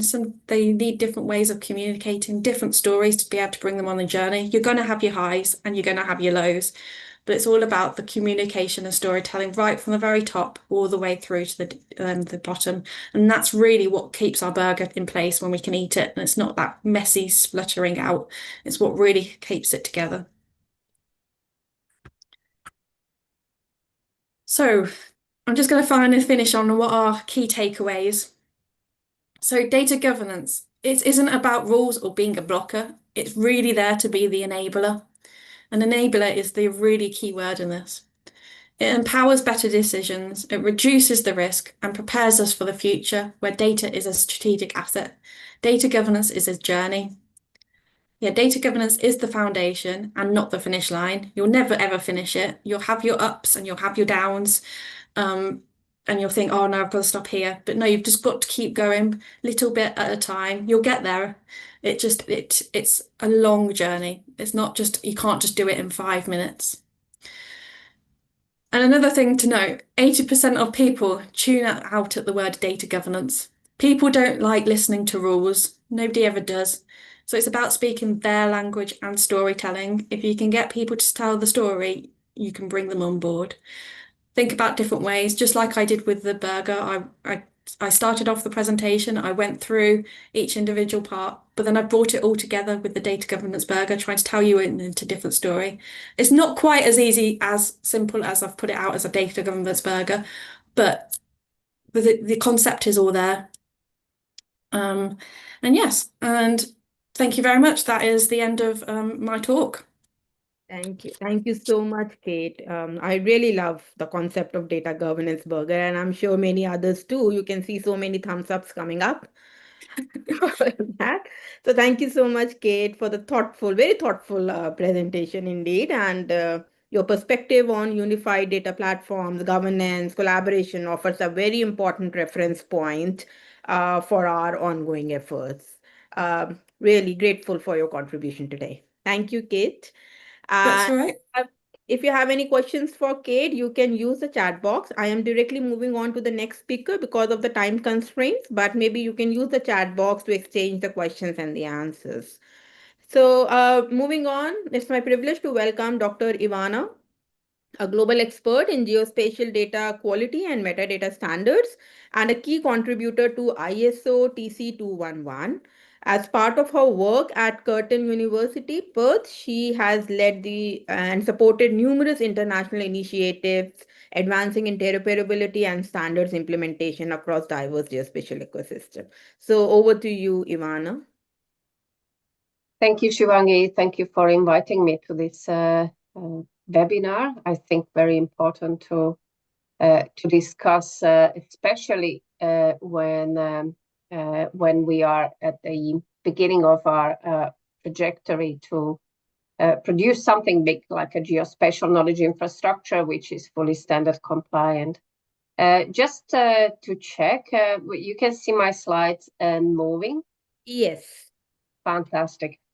Well, title is a bit long, but I very much thank you for proposing this into your agenda, because it actually is a good match as to what we recently completed, and I could share with you our experience with trying to improve standard compliance, if I can summarize it this way. So I'd like to present you today with well, given my background and expertise and involvement in ISO TC 211 and the OGC, two main most important standards bodies for geospatial information standards, I'd like to share with you a real-world example when this actually came to fruition, and where it started and how it actually ended. And coincidentally, it actually highlighted the importance of focus on data quality standards. And then I'd like to finish with few suggestions I would like to have if I were in your position, somebody telling me. And it all comes from the experience of my 20 plus years of involvement in standardization. So let's just get to the beginning. This slide, I've actually accidentally produced a similar presentation to a GIS Day celebration for a multinational company last week, who invited me to actually do something exciting about standards. But I'm not sure how exciting standards are for other people, but I think there should be. And I thought this is a good snapshot, actually, because for us, for geospatial standards, there are 3 essential bodies out there, plus the W3C, which I don't have on this slide. Firstly, ISO TC 211, which is the Committee for Geographic Information and Geomatics Standards, which currently has 104 standards developed and published. And there are 24 more in making. Then there is the OGC, which is the primary liaison and the most important liaison to ISO TC 211 that produces the implementation specifications of the conceptual standards produced by ISO TC 211 and more. So facilitating exchange of georesources over the web. And then if you look at the standards by ISO, I actually updated the picture, but not the text related to it. So I just checked today because it changes every day. There are 26,091 standards currently published, and surprising or not, well, part of it is these 104 by Geographic Information TC Technical Committee publications, but there are other standards that might be relevant whenever it comes to implementing a very complex infrastructure such as that of geospatial knowledge infrastructure. So these are the 3 main organizations to get involved with and at least to follow the development in. Now, just a snippet here. We have the ISO 1900 series of standards for spatial data, so geographic information more specifically. And as I said, 104 are currently published, and it is changing. I'm not saying daily, as within ISO, but very frequently. In this, just a snapshot, really a short list on the left, with red highlighted those that actually become either in daily connection with, such as the spatial schema, so whoever uses a GIS or specifically an open source spatial database management system is using.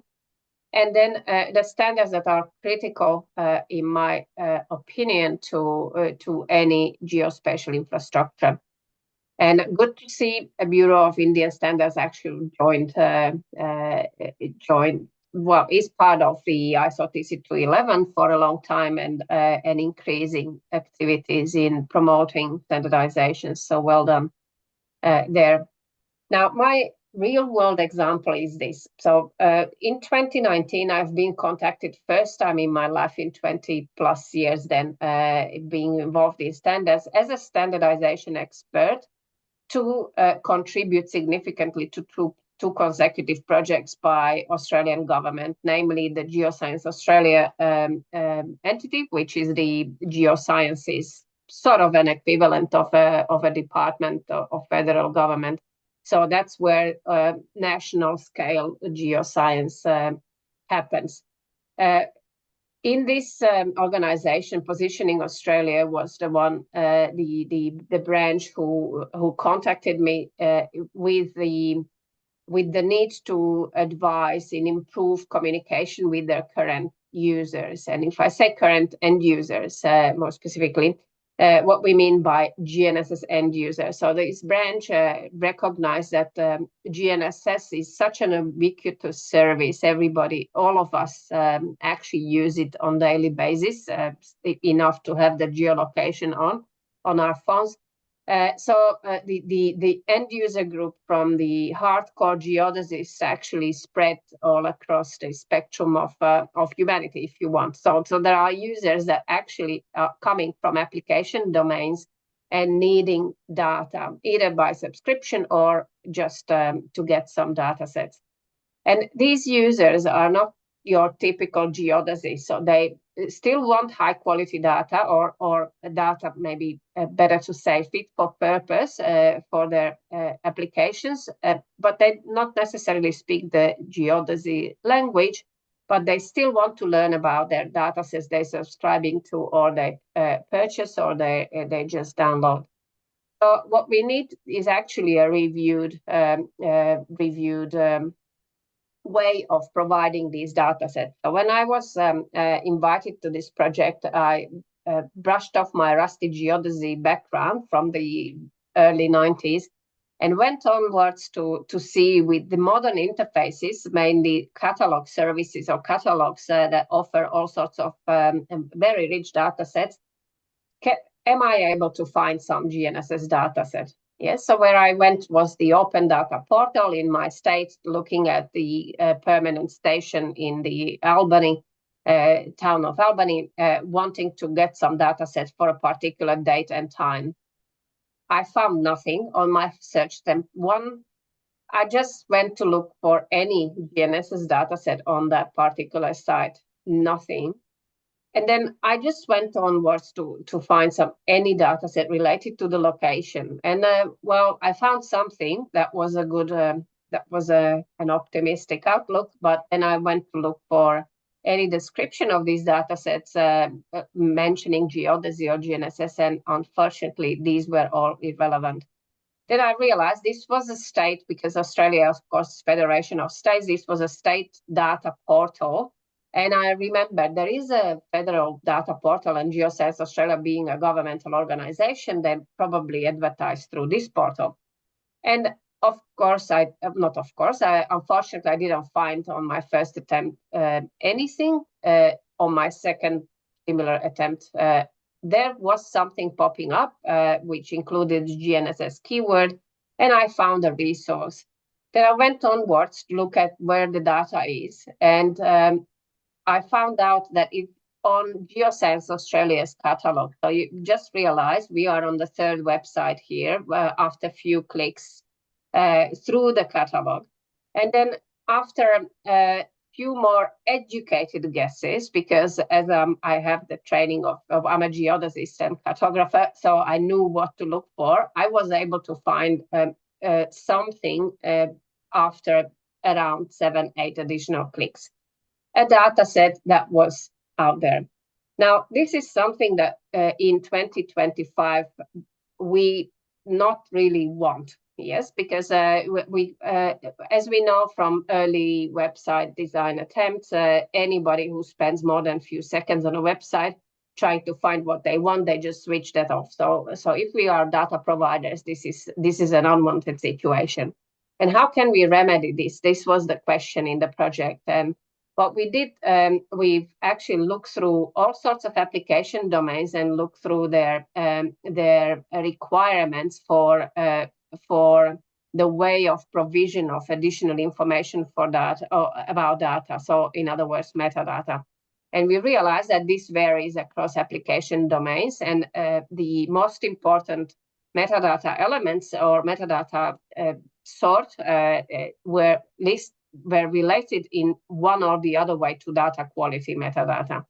Yes, so we had identified these, and then what we went onwards is back to the actual catalog, because what I found in the end was a statement in Geoscience Australia in the source of the data, saying that this data set supports all positioning applications in Australia. So what I did with this list we've identified early on in the project is to find out in the metadata record. So what we see here is a snippet of the machine encoded and human readable metadata record, which is fully standard compliant ISO 19115.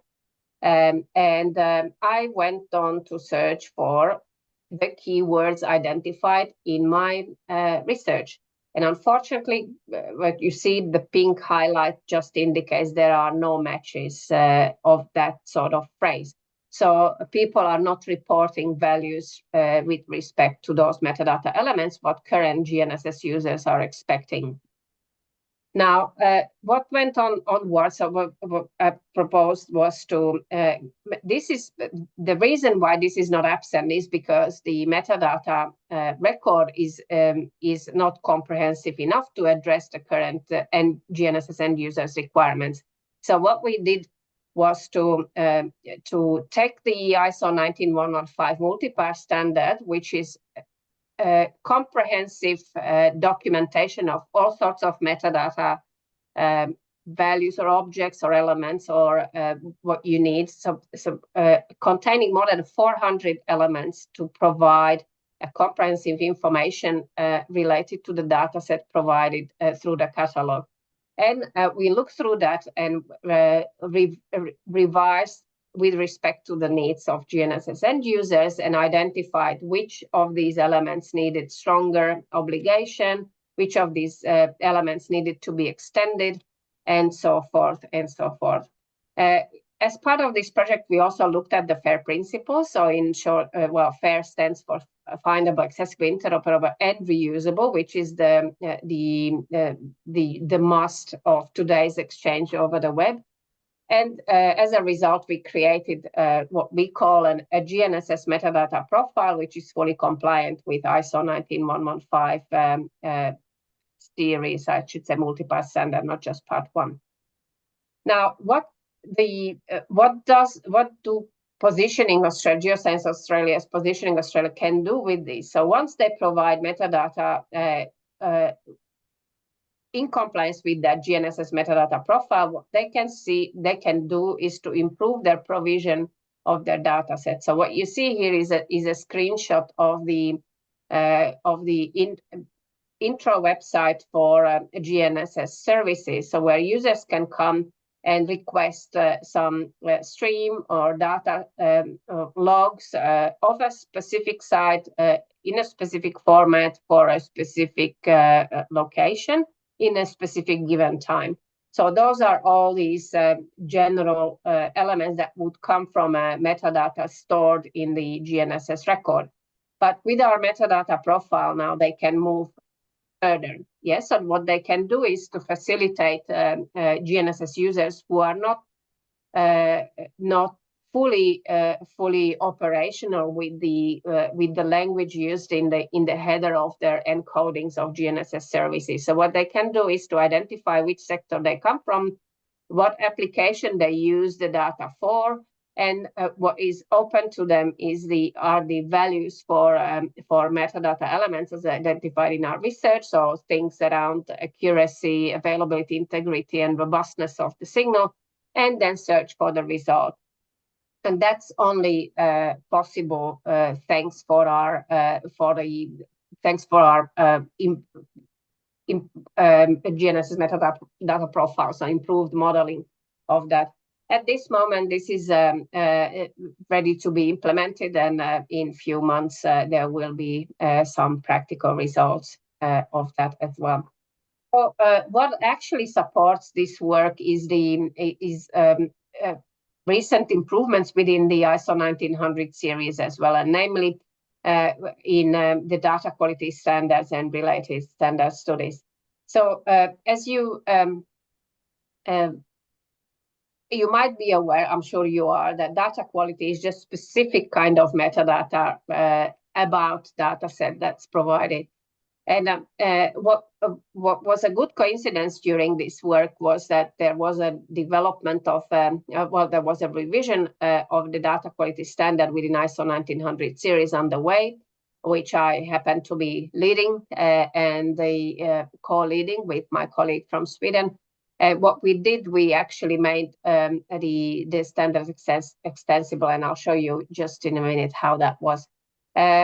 At the moment, this is the recent screenshot. We have few other part on the way, which I'll talk about a bit later, and then a new standard in making, which relates to any data production there to assure quality.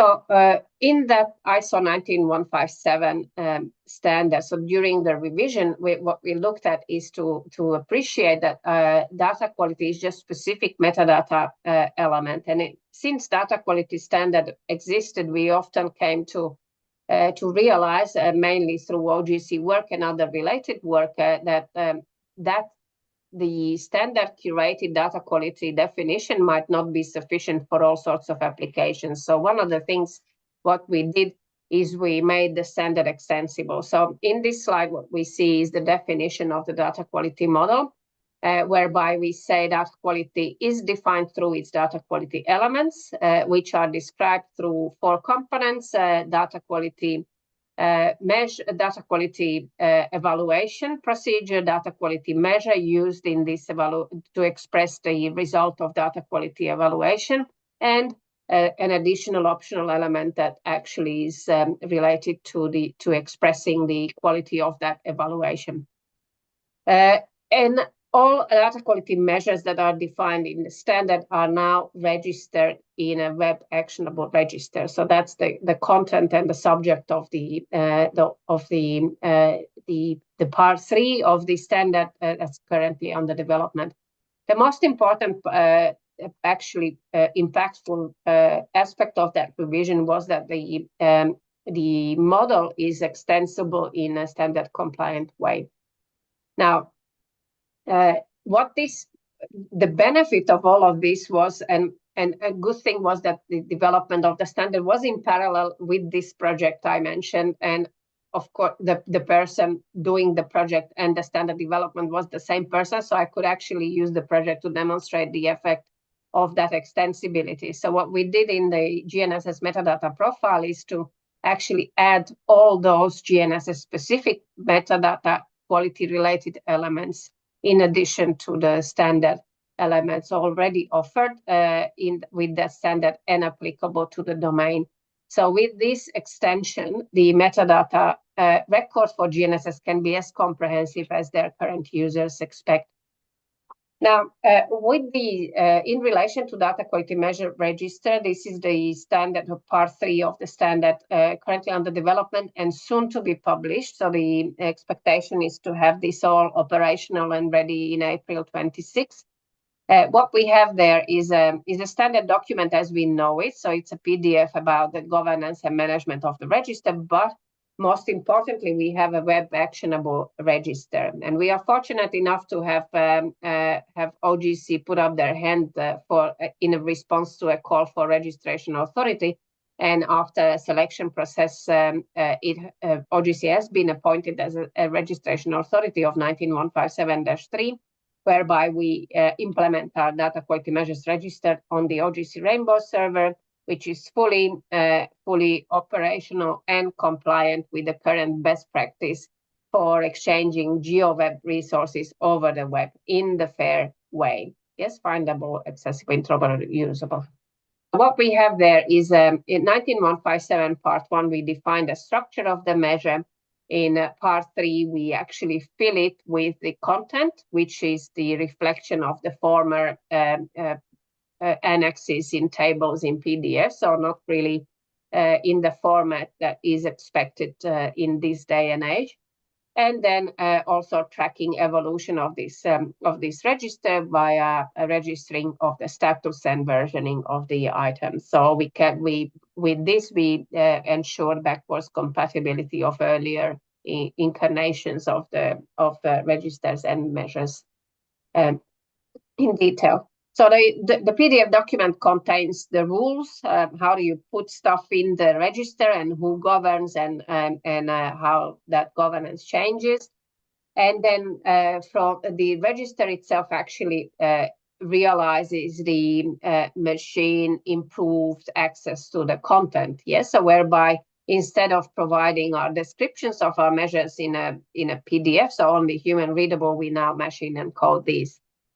As I mentioned, the register resides on the OGC's Rainbow, which is the server containing all sorts of registries and vocabularies for machine consumption. So which improves an automated use of these. And now we have a vocabulary there with data quality measures items clustered depending on how they are defined in ISO 19157 part 1. And listed as per their IDs therein, and as they have been inducted into standards collection. So all those numbers there just reflect the version of the earlier standards. Now, what we can do is, here's an illustration of the root mean square error. All of us know that. Even I believe even people that are not in Geo know what root mean square error is. So here's the basic calculations of that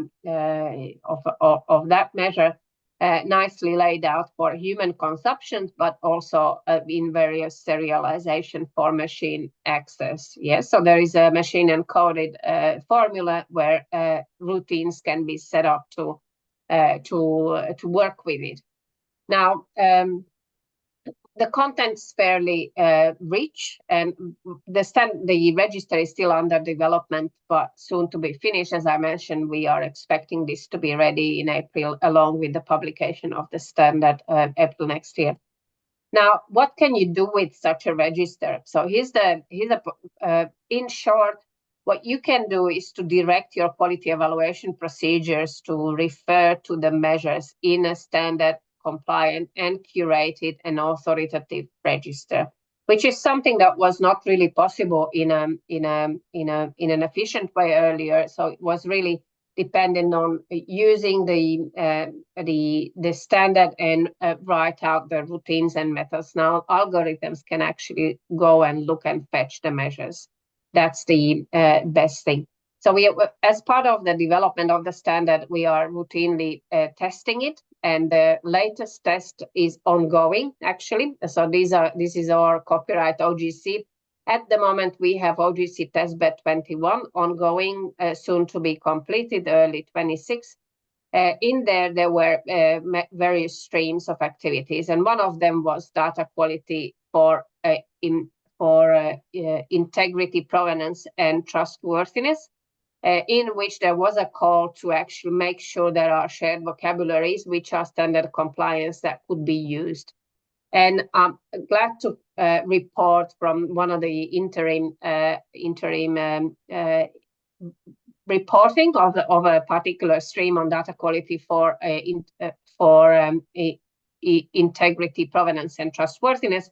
This is all in action. So what we see here on the bottom left is a screenshot from a catalog, which is for Earth observation data using STAC, so Spatial Temporal Asset Catalog specification to report their metadata, but also allowing ISO 19115 compliant metadata record, which contains the data quality part there.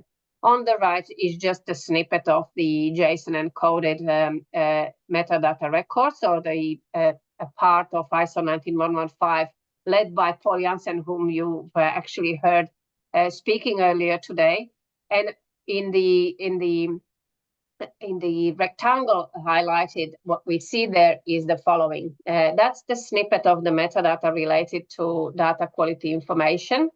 And I might actually use the highlighter here. So it starts here referring to the dataset quality evaluation result and using the measures coming from the register I just introduced. Yes, so there are two measures looking into reporting the result of evaluation for compliance with the specification or related to the coverage and its value. So that's your use of data quality measure register. So I believe this is a trustworthier metadata record saying that whatever we are evaluating is not just some internal bespoke procedures, but they are curated by the and compliant with the ISO international standard. Now, this is my last slide here. What I'd like to do here is to just summarize some takeaways. And it's I do this always when I do projects like I reported on, is that it always comes back to we have this machinery, automation, artificial intelligence, whatever you want to call it, but the pitfall is always in insufficient metadata. And why is that? Is because if you look at the ISO 19115, that and tremendously rich metadata collection of elements to describe our resources, is very benevolent. So if you look at that carefully, you will see that only 4 elements are mandatory out of 400 plus, meaning it's up to the producer which they deem more important in addition. And, you know, human nature, if we don't have to, we don't do it. So I think wise data producer actually starts with specifying what sort of metadata are crucial for all sorts of users and applications of our rich geodata resources to assure clear communication and allow all those users fair decision on fitness for use. Now, when it comes to data production, I think to start with is a very detailed data product specification is a first thing to do. We are fortunate in ISO 1900 series to have a very robust and detailed and structured standard to help with this, with example that could aid, and that's the ISO 19131. And then when it comes to data production and providing some sort of trustworthiness, I think it's we can't really underestimate serious attention to data quality evaluation and control. And that starts with providing requirements in data product specification as to the quality of expected product, and then execute a thorough quality evaluation, report the result of it in ISO 19115 or other standard compliant metadata, and then go on and curate the quality or assure the quality, which is something I'd like to point your attention to is a project under development called ISO 19158. I believe the Bureau of Indian Standards is actually involved in this project and watching closely, which is this used to be a specification, so just a sort of a close to consensus document is going to be a standard, providing stepwise guidance in assuring and quality assurance and continuous quality management.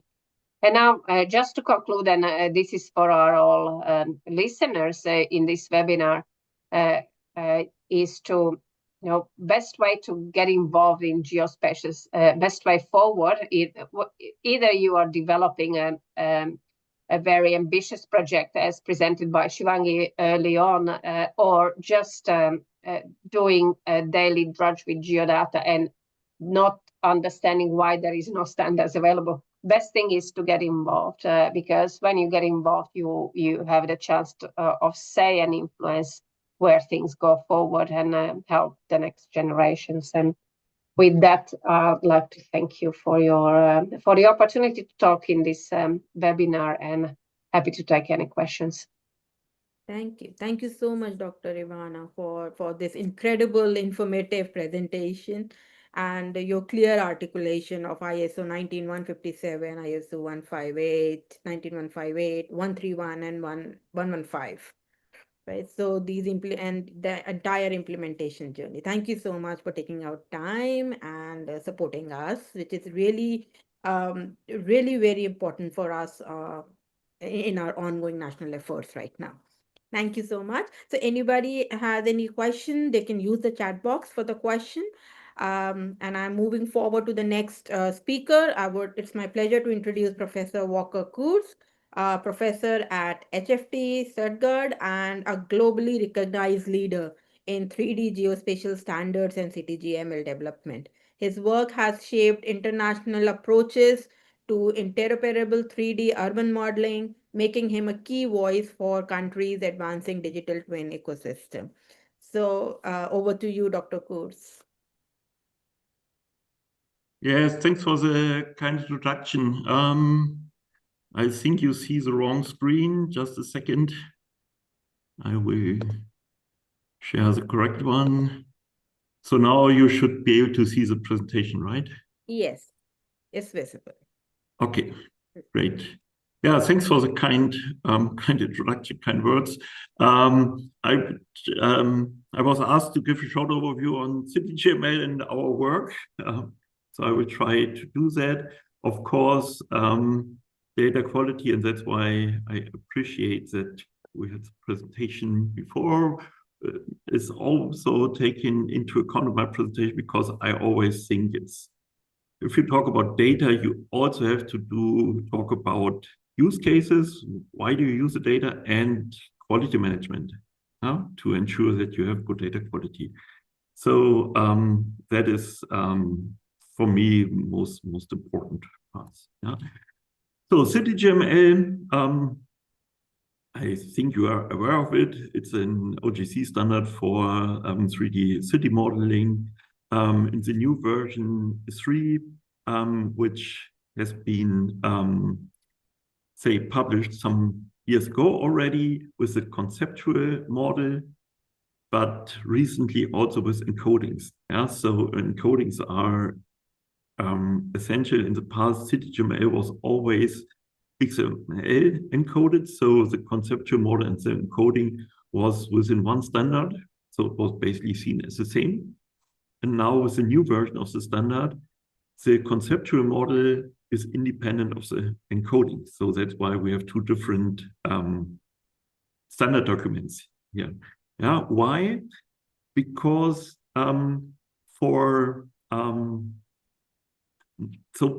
because of the acceptance of the conceptual model, more and more encodings pop up. Yeah, like we have the XML encoding, but there's a JSON encoding of a subset of the conceptual model.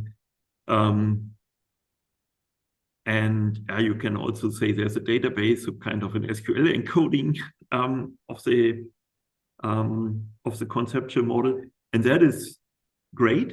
Yeah, it's first a little bit confusing, because then you have different things within the same standard, but in a way it's really great, because it shows that the conceptual model is accepted by many people, and they use it in their, say, software and data ecosystem. Yeah, and yeah, depending on what you want to achieve, some is based on XML based, others focus more on JSON and JSON environment if it's more web based. So to reflect this, it was decided to distinguish between the conceptual model, which is then basically UML diagrams, and the encoding, which can be XML or can be JSON with CityJSON. So just to give you an overview and why you find now different standard documents. I think that has been mentioned several times today. In CityGML, of course, it's an open, standardized, interoperable data format. That's key. The main idea is to model both the geometry, but not only the geometry, but especially the semantic structure of urban data. So with focus on the urban environment. And that's, say, widely accepted, but newly introduced in CityGML when it popped up, say 12 years ago, that it's a multi-scale model. Yeah? You do not have the model of a building, for example, but you have a model of a building in a specific detail. So it can be simple, can be more detailed with roof structure, etc. It's all the same building, but different geometric representations. And that was, when it was introduced, very new to the geospatial community. But it's widely accepted. So that was, I would say, one of the biggest successes of CityGML. Then we have an extension mechanism with the application domain extensions and formal validation and data quality assurance. Yeah, so here again, just to emphasize the importance of a city information model. But of course, that is true for all data models. You need to agree upon data model to simplify the work for software development, for scalability. In the end, it's all about cost effectiveness and documentation, of course.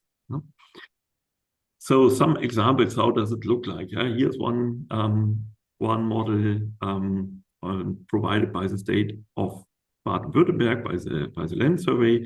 this kind of model is available for the entire state of Baden-Württemberg in Germany and for all other states in Germany as well. So they have more or less always the same data quality here with terrain model, with the buildings,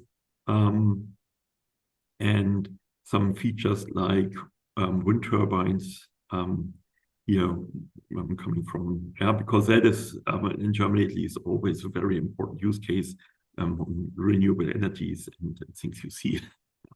So this is available for entire Germany. So we have about 50 million buildings here, and in this detail, this data is shared.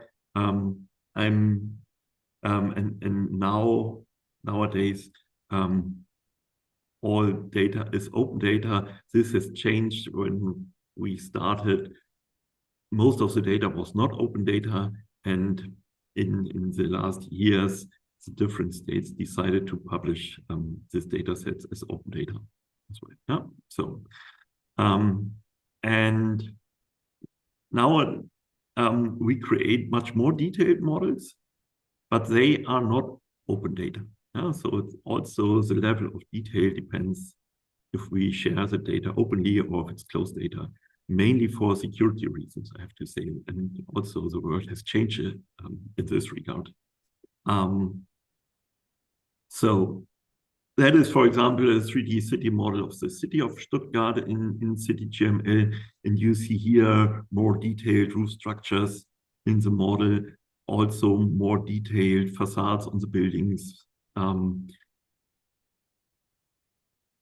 And you see also, and that is kind of experimental here in our research lab, traditionally we provide a 3D building model and terrain. But of course, many other objects are relevant in the city, like transportation objects, like the streets, streets and tunnels, like utility networks underground. And this is something we currently extend the 3D city model with elements, say, beyond buildings. Buildings is done, but there are many more objects of interest. Like here, you see in this slide, a street or a public transport station, underground station, which is much more difficult to capture the data. And then, of course, to integrate this into a model and into the viewer. So you want to have kind of a transparent view because you need to see underground now. Things like that. And that's the overall aim, and currently PhD is working on that together with the geological land survey and the geographic information system. So to combine man-made objects above and underground with the 3D geological model underground as well. And that is, for example, in Stuttgart, very important because we have a very difficult underground structure with this middle Keuper in Stuttgart, which makes it difficult to build tunnels, for example. But on the other hand, we have a lot of tunnels, so we need them. And that's why it's very essential to have this integrated model. And in the past, that took a huge amount of time for a specific construction site to combine the geological data with the man-made objects, above ground objects, utility networks, infrastructure that is underground. That usually takes, say, 1/3 of the project. So, with this integrated model as a data product, we want to speed this process up. And you see here also we talk about different level of details. Underground geological model has a much kind of lower resolution compared to the above ground models, because we don't know the details here. We can just drill holes and then estimate the underground structures. And that's why also in CityGML3, coming back to the CityGML standard, we have this extension of objects that are part of the city model in the standard. Yeah? We have changed the way how to model buildings, bridges, tunnels, for reasons I mentioned. The transportation object can include point clouds now because many measurements are based on point clouds.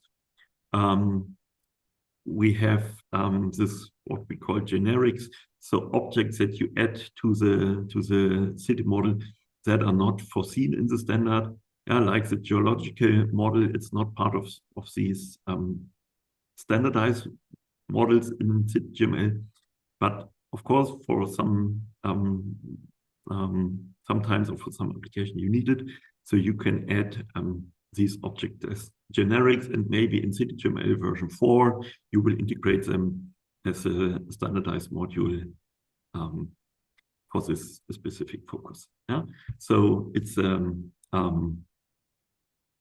it's improving from the semantics point of view as well, because the requirements and application change as well. Yeah?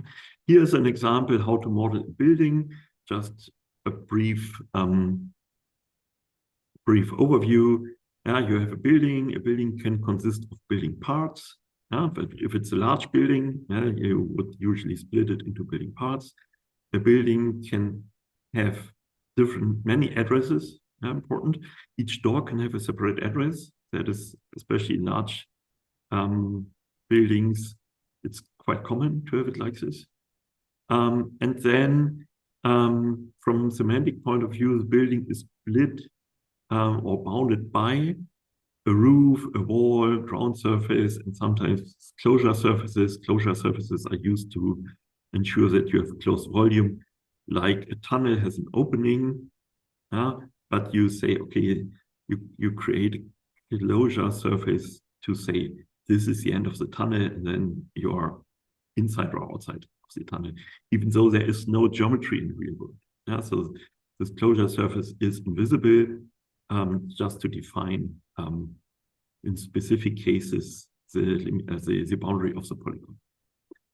So you have the building geometry, like the entire solid, and it consists of roof, wall, ground surfaces, usually in simple case.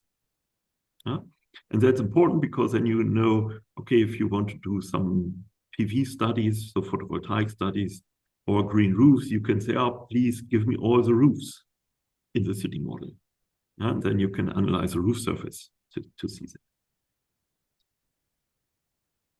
And then if it comes to more details, like level of detail 3, you add details to the facade geometry and to the roof geometry, mainly introducing doors and windows. So you create openings to the facade, and in this opening you place a door, or in this opening you place a window. So that's the overall idea. You have this kind of door window as openings, and you have some more boundary surfaces like an outer ceiling and outer floor surface that is used, for example, for balconies. And the link to industrial foundation classes or to BIM modeling is shown here. That's an example. That's one of our university buildings. We did a complete laser scan of the exterior and interior of the building, and do a very detailed model of the interior and the exterior of the building in 3D with this, say, semantic annotation. So from the points, you see now, okay, this is stair, these are doors, that's the door of an elevator, that's the door, you see many windows here, etc., etc. Yeah?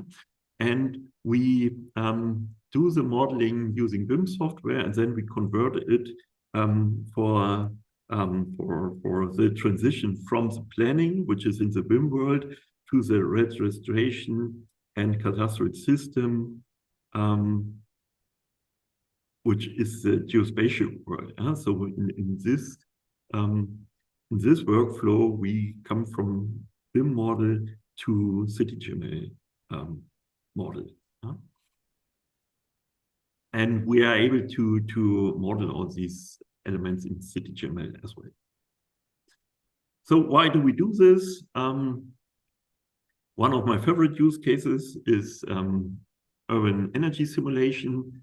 So we have developed an own simulation workflow to assess city districts, not individual buildings, but on district level, the heating and cooling demand, hot water demand, CO2 emissions of a household, calculation of refurbishment strategies, and also the potential of power production and heat production in a building. So a building is a consumer and a prosumer in that regard. And all these simulations are based on or require a 3D model as an input, because we need to know the orientation of the roof. We need to know the volume of a building that we do not know and don't see from a 2D map. And that's why here, for this kind of simulations, we strongly rely on a 3D building. Here are some examples how we calculate the geometry, the volume of the building, etc. Just a brief overview. And with these calculations, here you see the results, and we can, for example, assess the energy demand or heating demand per building in a district. We see a load profile on electricity demand that is based on a simulation, and they assess different user profiles, so different ways how you behave and how you use the energy. If you're in home office and you have a higher electricity demand over the day, things like that. Yeah?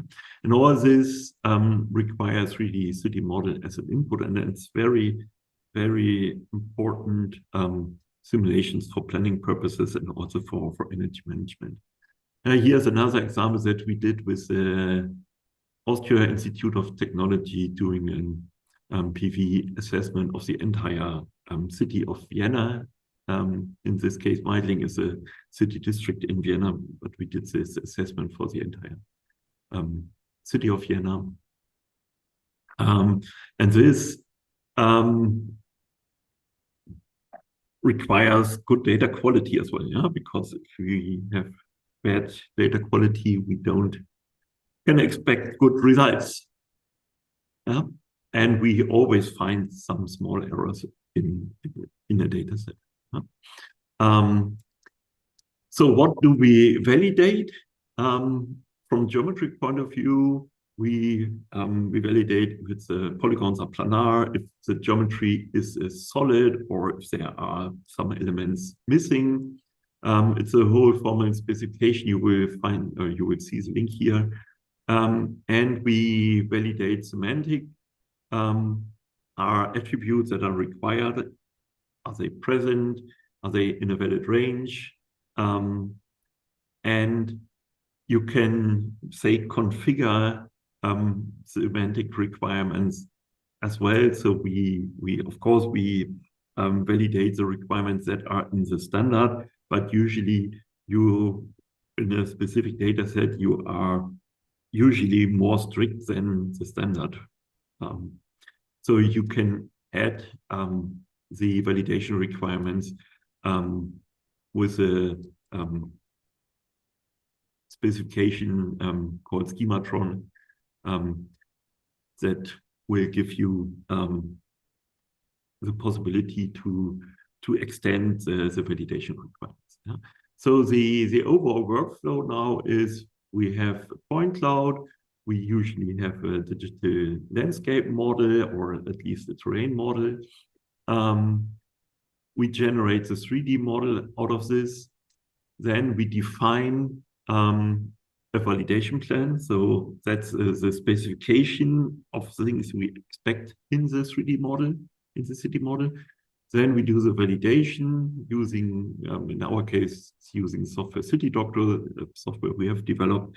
It's also open source and we shared with the OGC as well. So, and then you get validation results, and based on the validation results, you sometimes need to do some corrections in the model, but even better in the process. So in the generation, because most of the errors are in a way systematic errors. So if you say correct them in the model and then you generate a new version, update of the model, all the errors are back again. So that's why it's better to spend more time to find out where these errors are coming from, and then improve the generation of the model.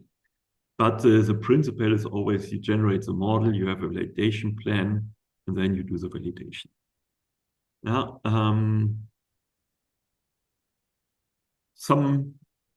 maybe some words here on this. So practical implementation of this whole process is we use this approach to validate the entire 3D building model of Germany, so 50 million buildings. We follow this process. The national surveyor, they have specified a validation plan that is used by all the states. And we run this process here in a regular manner to validate these 50 million buildings. And the validation, the data set is several hundred gigabytes of data. And the validation itself takes in total, say, about 3 to 4 days for all the 50 million buildings. So it's it takes time, but if you break it down to building, it takes less than a second per building. And it's really worth to do this. And it has to be a process that is fully automatic. Because of it has to scale up with the number of buildings. And that's why I mentioned we don't work too much with individual buildings, but we in a way work with massive data sets. So this whole process is a fully automatic process. And then of course, you get the validation results and need to see what you do with it. Yeah, so details are described here. That's a German Dienstspec. It's now available in English since this year as well, so you can read this. That's quite interesting. I have published a book that's unfortunately in German, but nowadays should not be too difficult to read it. And here are more resources on CityGML and the quality management of CityGML datasets, all in English. With this, I thank you for your attention. And in case you have questions, please go ahead.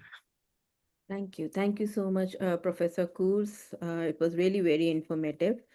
And this insightful and forward-looking presentation. Your deep experience with CityGML, data validation approaches, and practical implementation strategies has given us a clear understanding of how 3D standards can shape the future of urban modeling.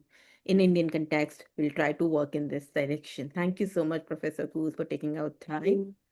And anybody has any questions, can use the chat box for the questions. I'm now wish to introduce the next speaker, Ms. Yuka Sogawa. She's Senior Deputy Director at Japan's Ministry of Land, Infrastructure, Transport and Tourism, where she leads the pioneering project Plateau, Japan's nationwide digital twin platform for urban innovation. So she will share Japan's experience in building large-scale 3D city models, advancing open data and standards, and lessons for international collaboration. Over to you, Ms. Yuka.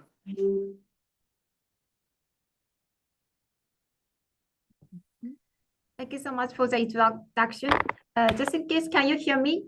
Yeah, we can hear you. Thank you. Thanks for having me today. I'm very honored to join your conference webinar today. And I'm also honored to present after Professor Volker. Let me. Yeah, sure. Professor Walker, can you just stop sharing your screen?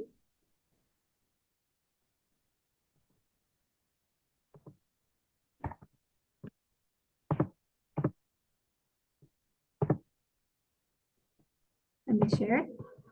Let me share the slides. Yes. Can you hear me? Can you see my slides? Yes, but not in the presentation mode yet. Oh, Yeah, perfect. We can see. thank you. Thank you. So I will briefly present about our Japanese urban digital twin initiative. I might have around 15 minutes. So feel free to ask me after my presentation. So the name of our project in Japan of the digital twin initiative is Plateau. We are Ministry of Land Infrastructure, Transport and Tourism. It's focusing on developing, utilizing, and sharing 3D city models, which is CDGML format, the urban digital twin data. Let me briefly introduce myself. I'm a senior deputy director from the city below the Ministry of Land Infrastructure, Transport and Tourism. My name is Sogawa. I'm currently directing this project. Let me start with purpose of the digital twin in Japan. So as we might know, Japan is facing with a lot of increasing urban issues, such as decreasing population, increasing heavy rainfalls, and also we have to deal with an intense heat wave. So we believe that urban digital twin might be a strong solution since it might empower urban resilience. We think of urban digital twin data as one of the digital policies. We call it urban planning DX, digital transformation. We also focus on smart cities, making smart cities, but the data, the policy is Plateau is now a focus of our digital policy. We think digital twin data will make the cities more optimal, sustainable, human-centered, and agile. Let me dive into the details of the next chapter. So the project mission is to create a new value in your society and solve local issues through the digital twin. This is a concept of the digital twin project in Japan. The scope of the project is not only creating data, but also we create best practices for use cases. We've also fostered open innovation as well as facilitating social implementation. The key is since the data is very new, we don't really know how to take the advantages of the 3D data. We also focus on developing how we can maximize the value of the data through developing the use cases. We also try to engage everyone into the data community. That's the reason why we focus on open innovation as well and social implementation in local communities. So what we are doing now about the data coverage, expanding data coverage, the overview of our initiative is here. We extend the standard data model. We also try to make the data maintenance methods more efficient. And we also try to make our data more interoperable. That is, we try to connect Plateau data, 3D data, with other data formats such as spatial IDs, property IDs, and BIM models, building information models. Let me introduce our data. As you might know, the Plateau data is a CDGML format. The point of CDGML format is not only having a shape geometry information, but also having semantics data. So we can use our data for more detailed urban simulation. This is how we make the data. Since the characteristics of the Japan's CDGML implementation is that local government have urban planning based map and area survey results from their regular basis surveys. We can make the data very easily. About the semantics, talking about semantics, local governments also do urban planning basic survey data to get the basic information about the urban planning. So that's how we can create the semantic information into the CDGML format. So this is how the CDGML is created in Japan. Talking about the standardization of the data modeling, we create a standard data product specification for 3D city models. Since once having a data standard, every local government can follow this rule, and we can have the 3D city GML format data throughout Japan with the same data quality. That's why we follow the international standard and also make the one single data product specification for 3D city model. We can also browse our HTML version standard product specification from the website. Feel free to browse. So this is a model, its features of the CDGML. The key characteristic of our CDGML is we expand the data modeling for making the disaster risk area, urban planning area, which is a characteristic unique to the Japan's CDGML. Since we focus on urban planning as use cases of the CDGML, we expanded the data from the following the OGC standard. The data coverage is very growing. Now there are more than 250 cities creating CDGML data, which covers almost half of the Japanese population.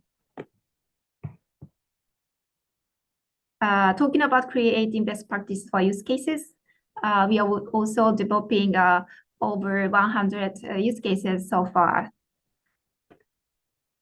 You can also browse our use cases, sorting by your favorite fields. So the use case is very diverse, ranging from urban planning, disaster management, to the public participation environment, and so on. The concept of the use cases is we don't limit the fields of the use cases for Plato data. We open data community, and the data community, public sectors, municipalities think of the best, their suitable use cases according to their needs, demands. So that's why we have diverse use cases so far. All the use cases are developed through the collaboration of the multi-stakeholders. So that's also that's another reason we could develop diverse use cases so far from the beginning of the project since 2020. Let me briefly introduce some of the use cases. Since we have a lot of rivers, we often have river floods. So this is actually the most popular use case in Japan. And with this application allows the municipalities to predict how high and how fast the water is coming. This application is also making the suitable evacuation route, and the local people can understand how high the risk is, and municipalities use this application for their evacuation training in the data local communities. So that's how this use case is widely spread in Japan. Another use case about disaster management. It's evacuation simulation for large commercial facilities. So using game engine, large commercial facilities can predict what happens and how their evacuation planning is working well or not. So after simulating with the game engine, so the facilities, commercial facilities can brush up, improve their evacuation planning based on the understanding of which area is more crowded and other everything. Other use case about urban planning is city planning considering both landscape and development.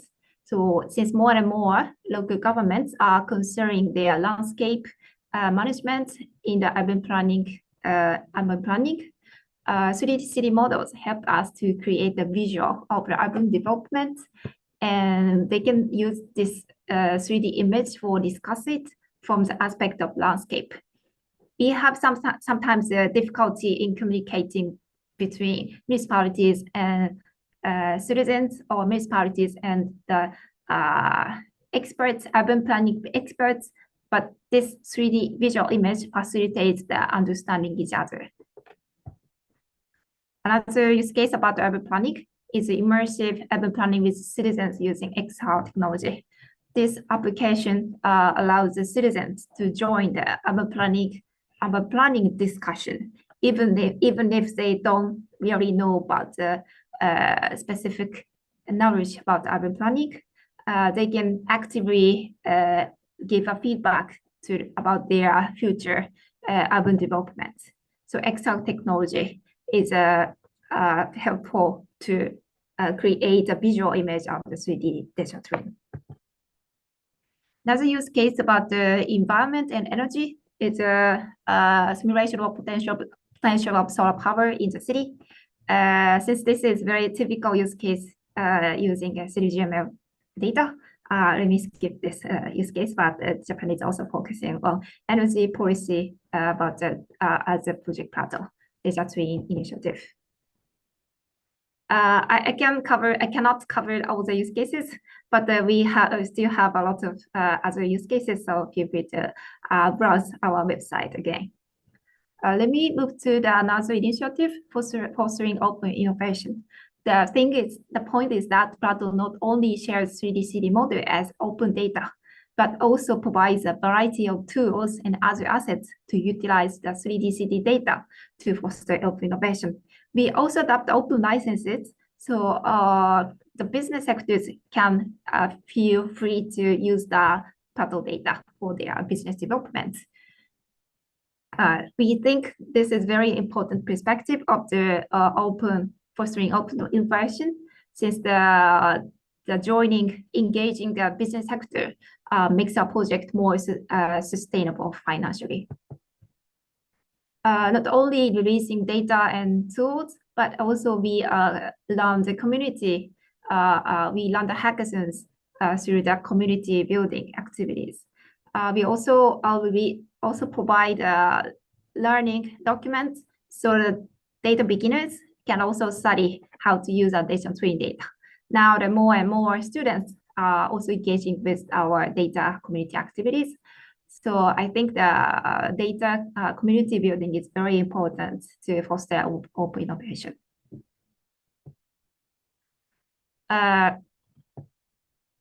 Another perspective about fostering open innovation is to develop the free access tools for everyone.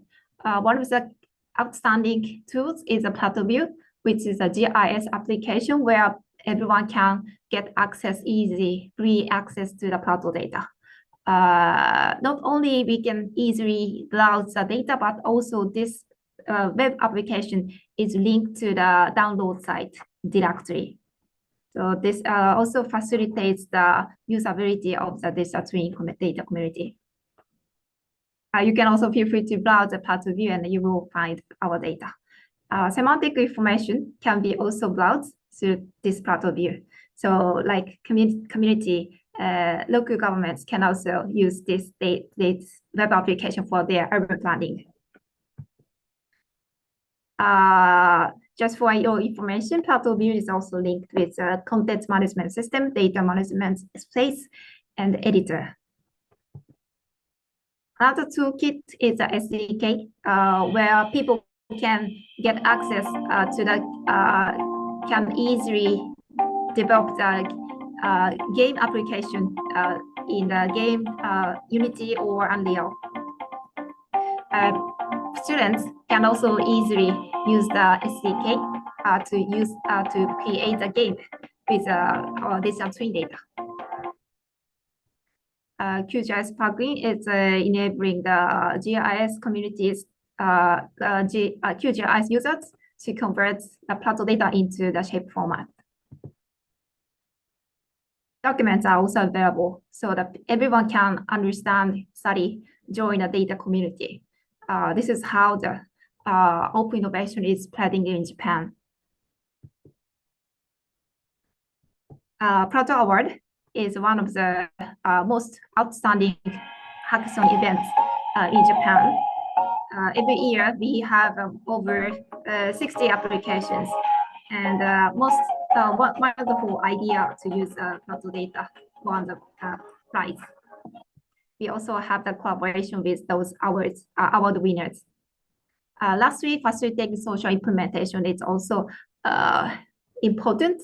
And actual policy is to support the local governments financially. So half the expense to create the data is now supported by the national government.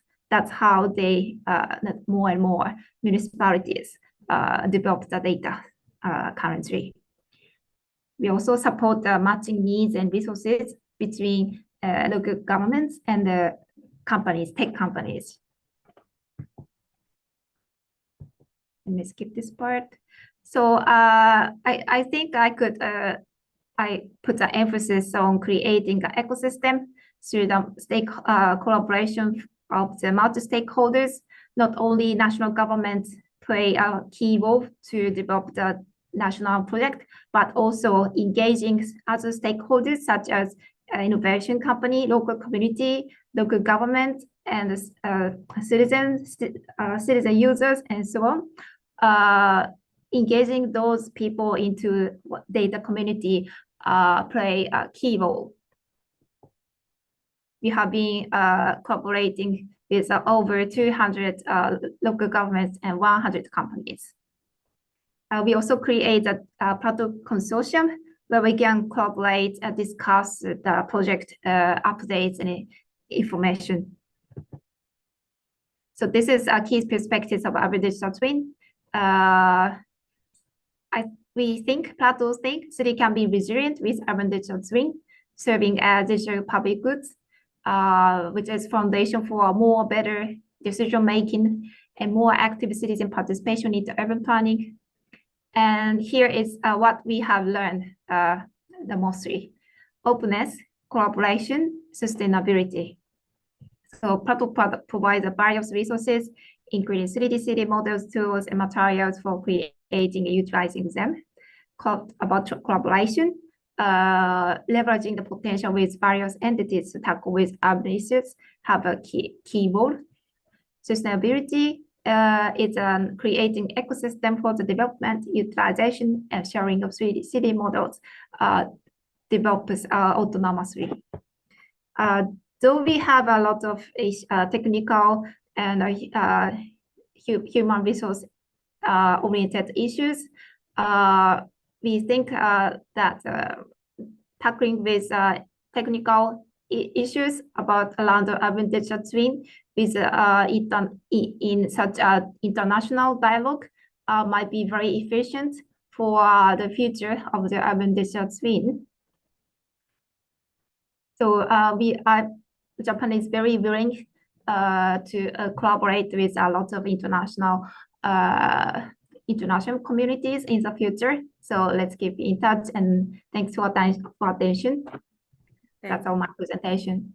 Thank you so much, Vika. Thank you so much. It was really informative.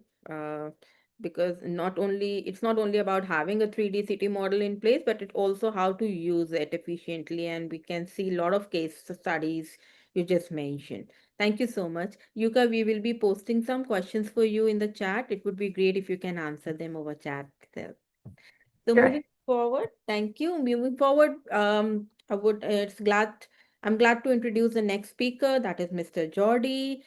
He is the Scientific Project Officer at the European Commission's JRC, specializing in data governance and service innovation for the INSPIRE directives, Europe's leading geospatial standards and interoperability initiative. And he will present practical schema innovations, governance approaches, and actionable insights for advancing geospatial data services and interoperability. Over to you, Jordi. Thank you. I hope you can see my screen. We'll just wait. Yeah, not in the presentation mode yet. Okay. I think you should share it again because it is like we can see the. Okay, now perfect. Now perfect. Okay. Yeah. Thank you very much. So thank you for and very kind of receiving your invitation to speak to you today on the achievements of the ISPAR directive and how technical standards, interoperability, and the governance of these assets should be tackled in the next generation geospatial data services. So today I will start my speech um,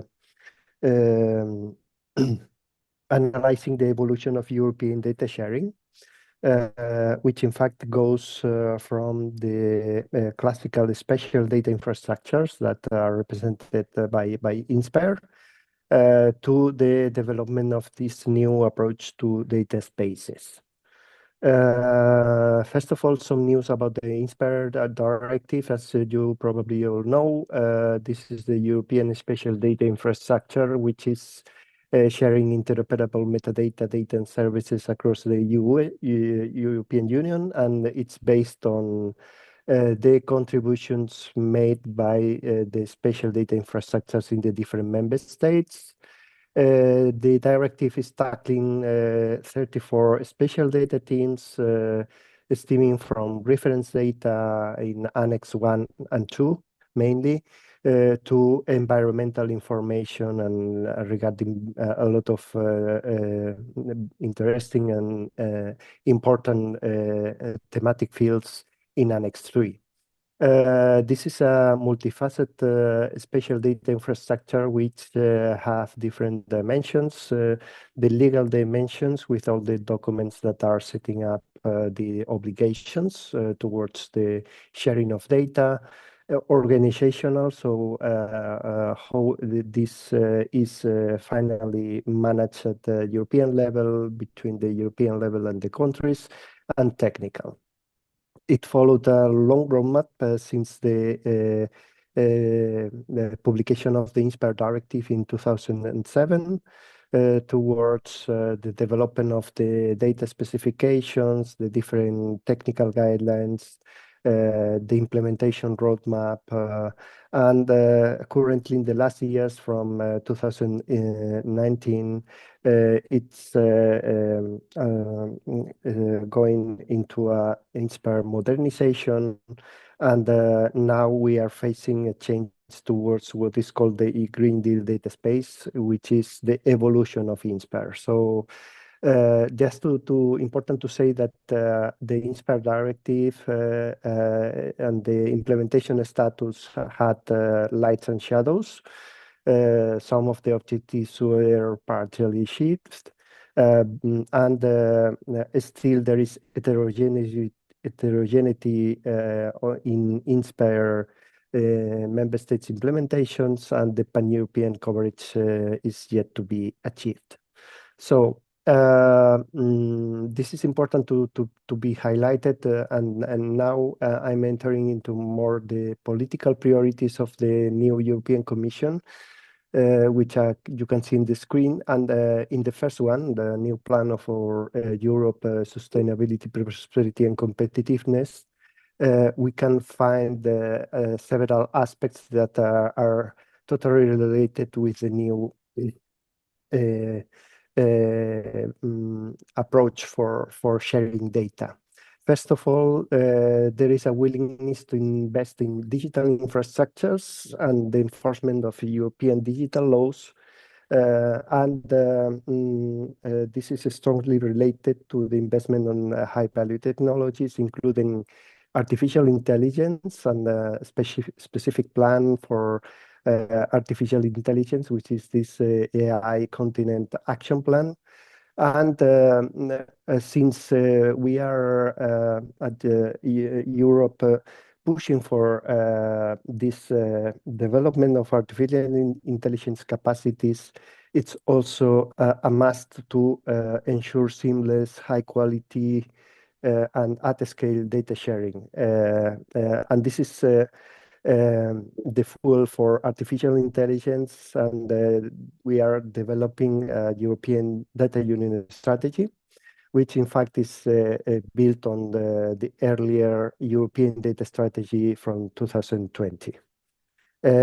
Just to introduce some examples illustrating this strategy and the digital framework behind it, we have a horizontal legal framework that is guiding all this process. And I can just enumerate the Data Governance Act, Digital Markets Act, Implementing Act in the Open Data Directive, introducing open high-value datasets, and the Data Act. But today, since we are tackling interoperability,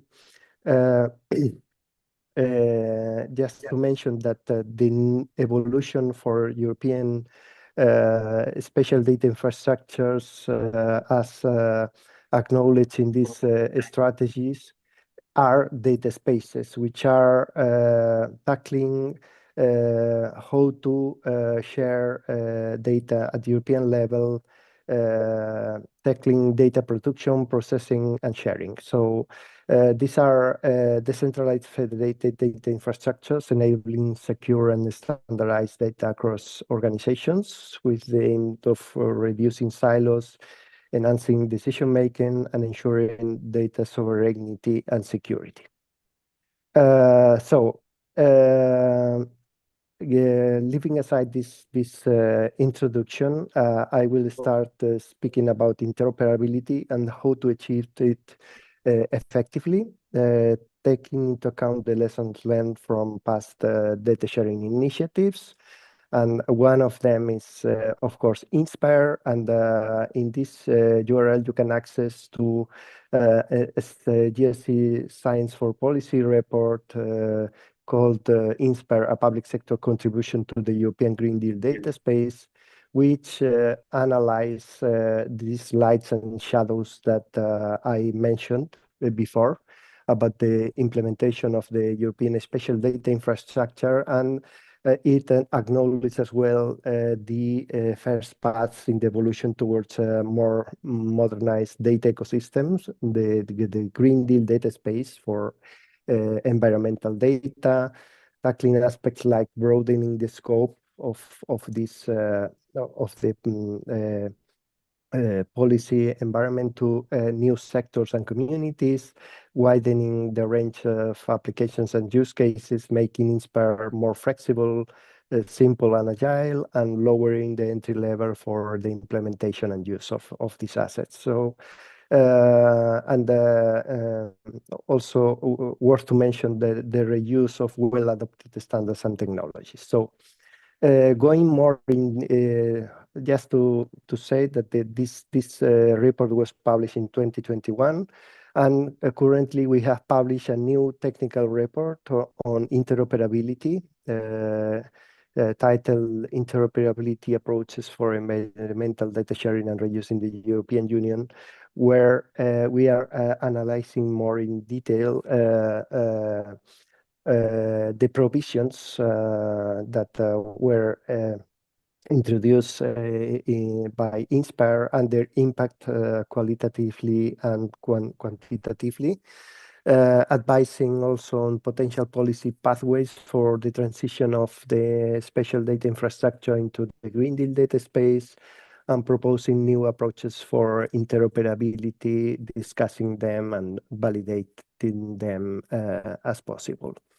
So, giving some details about this study, which are totally in line with the topic I was asked to deliver today, is that we analyze which aspects are contributing significantly to data interoperability, and we classify them in semantic interoperability, technical interoperability, and process interoperability. You can see in the semantic aspects, dictionaries, vocabularies, taxonomies, standard-based conceptual models, well-defined units of measures and reference systems, semantic mappings and documented mismatches.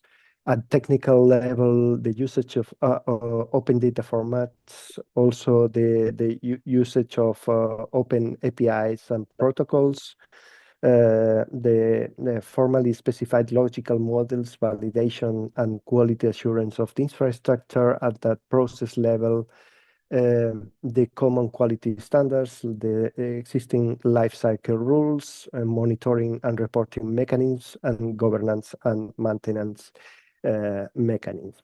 What are this is a collection of the aspects that contributes to interoperability, but there are two main questions here. It's what aspects have the best cost-benefit ratio at the integration time, and what aspects helps most to achieve integration at the scale.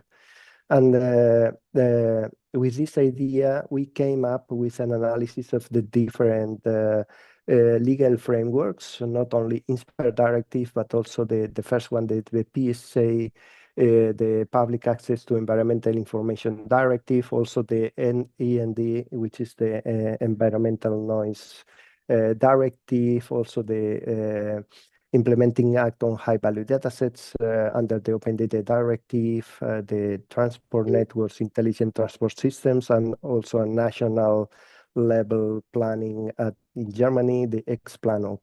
So this helps to illustrate in this scale from known to minor to major to full, the aspects that you can see in the first column and how it's their impact in each of these directive. And as you can see, there are quite a lot of difference in the impact you can get from the different interoperability aspects, and this is worth to take into account. In this study, we also took a closer look at INSPIRE with the intention to think about what to retain and what to change in the future. What worked well is the standards that define concepts, vocabularies, and structure that have been established. Also, conceptual and logical models that has been built, the common data models we built in the beginning of INSPIRE. Also, most available data use open formats and open APIs are working well. Harmonized data is well documented, and also working well the monitoring, validation, and compliance mechanism in the infrastructure. But on the other side, there was very, let's say, a lack of implementation testing at the beginning of the INSPIRE process. Not now, but yes, this was the case at the beginning of the implementation. The fact that you are compliant or in everything or in nothing, so there is no it's a black or white, but not with intermediate levels in compliance. Also, there are gaps in vocabularies and code list, and something that is important to mention is what we call accidental complexity in logical models. So if you go deeper into the standards and try to be so perfect at technical level, you can getting lost into the details and not achieving the results. Also, the semantic and logical mappings to local and related standards are missing. And the legal framework demonstrated to be quite inflexible, and in fact, it had slow fixes until approximately to 2021. So it's worth to have a more flexible technical legal framework, excuse me. And there were also very little consequences for member states to not being interoperable. Going a step forward in the study, we analyzed the different interoperability aspects and mapped them in this graphic based on the impact and the effort to achieve them, with intention to have a more concrete idea about what is the best what are the best interoperability aspects in which to invest our effort. And you can see here that the units of and reference systems, the open APIs, open formats, life cycle rules, logical models, and monitoring and reporting had the best impact to difficulty ratio. So this is something that would help you to decide on what to invest at the beginning if you want to get impactful results in your infrastructure. These were the details of the study, but now going deeper into the proposed governance for interoperability in the future based on these results, which could be recommendations for you in designing an effective data sharing ecosystem. Based on all these lessons learned, first of all, it's important to clearly define at the beginning the scope of your interoperability challenges. So this is just an example of application to European data spaces where we are tackling not only interoperability for the environmental Green Deal data space, but also between other data spaces, which are ecosystems to share data in different thematic fields, like, for example, health and many others. And there is a need to also interoperate between these different data spaces as per the strategy that I explained at the beginning of my talk. After defining your scope, it's very important to think about the actors and their responsibilities. So it's a matter of distributing these responsibilities, balancing the efforts and the benefits. So and each ecosystem should find the best balance on who is responsible for which aspects of interoperability. As you can see in the graphic, we are considering three different actors here. So first of all, the data holders, the data intermediaries, and the users. And we distributed these interoperability aspects in this graphic in order to show how we are thinking to balancing these efforts and benefits. In doing so, we should also consider scale effects, the synergies, and potential legal aspects or principles like subsidiarity. On the other side, it's important to create appropriate governance structures for tackling and managing interoperability. And in that area, we are proposing to establish data interoperability groups, DIGs. Each ecosystem could define one of these groups, and appointing technical experts for this body to find developing solutions for interoperability, to balance responsibilities, enabling impact and innovation, and liaise with other governance bodies. more overarching, like, for example, data advisory boards or digital infrastructure consortiums. So the idea is also to ensure cooperation, effective cooperation within and between these bodies. And finally, and very important in today's talk, is also to adopt an iterative interoperability. And this is also in line with the idea of not asking to be 100% compliant from the beginning, because this is really difficult to achieve. And at this step, this is the idea to apply a step-by-step compliance process or model, similar to the STAR models with phases, profiles, asking for minimum interoperability mechanism, etc. And you can see here a scale from 1 star to 6 stars, where at the beginning you are asking for data partials, that is the contributions to, in this case, pan-European level harmonized data sets. The data partials are the different contributions from member states, and also from data providers. You're first asked to be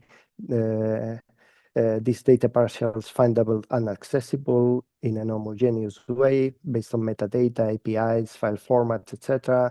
Then you ask for the second star for these structures and data sets, data partials to be documented, ideally in machine-readable formats. Then for the third star, you ask for these data partials to be harmonized at semantical level. For the fourth star, you go deeper and ask to these data partials to be fully harmonized.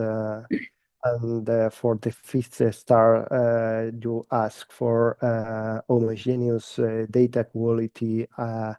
And finally, for achieving the top 6 stars, you are has to be fully harmonized along the full process of data acquisition to provision.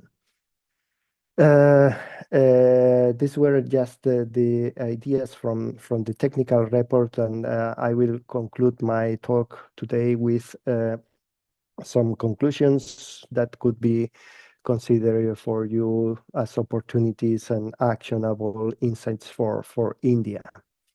The key takeaways for my talk would be to build your ecosystem on top of, first of all, the existing communities that you have already in practice and are running, for sure. Second, to base this ecosystem be based on the fair, trust, and AI-ready principles. Second, to create a sustainable, scalable ecosystem of tools. In this process, it would be quite sensible to embrace artificial intelligence tools and the strategy at the Indian level to tackle this challenge.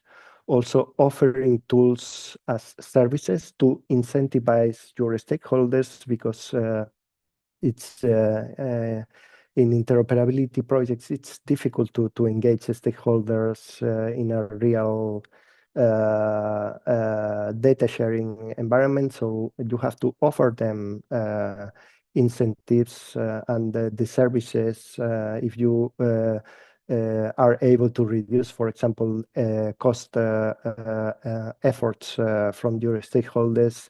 This would be for sure an asset for them to be compliant in the interoperability endeavor. And also considering the adoption of open source and cloud services, more at data governance level, prevent inappropriate approaches like parallel implementations, which are not in line with the strategy you are implementing, trying to reduce the duplication of efforts on your data providers, and avoid the idea of thinking about regulatory compliance. So normally when you set up things as a mandatory, you are getting some results, but not really effective. So it's more interesting to go deeper into the idea of providing incentives for achieving your objectives. Also, it's important at the governance level to clarify the responsibilities, as I mentioned below, before, and also consider to embrace open data and open formats in your strategy.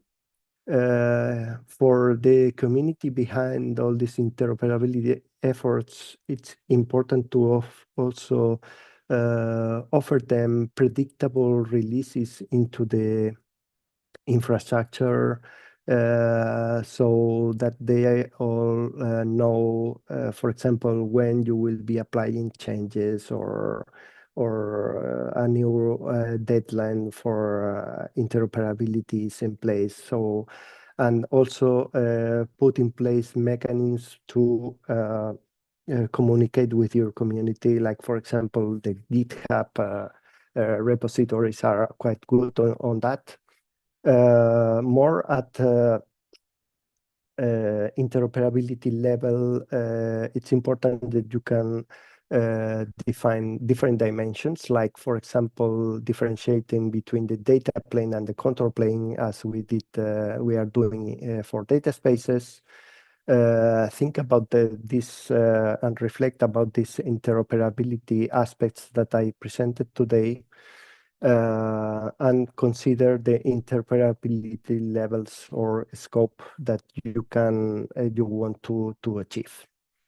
And at that standardization level, try to fall back to conventions and top-level specifications, avoiding inflexibility in standardization. That means not be too strict in applying specific technologies and encodings.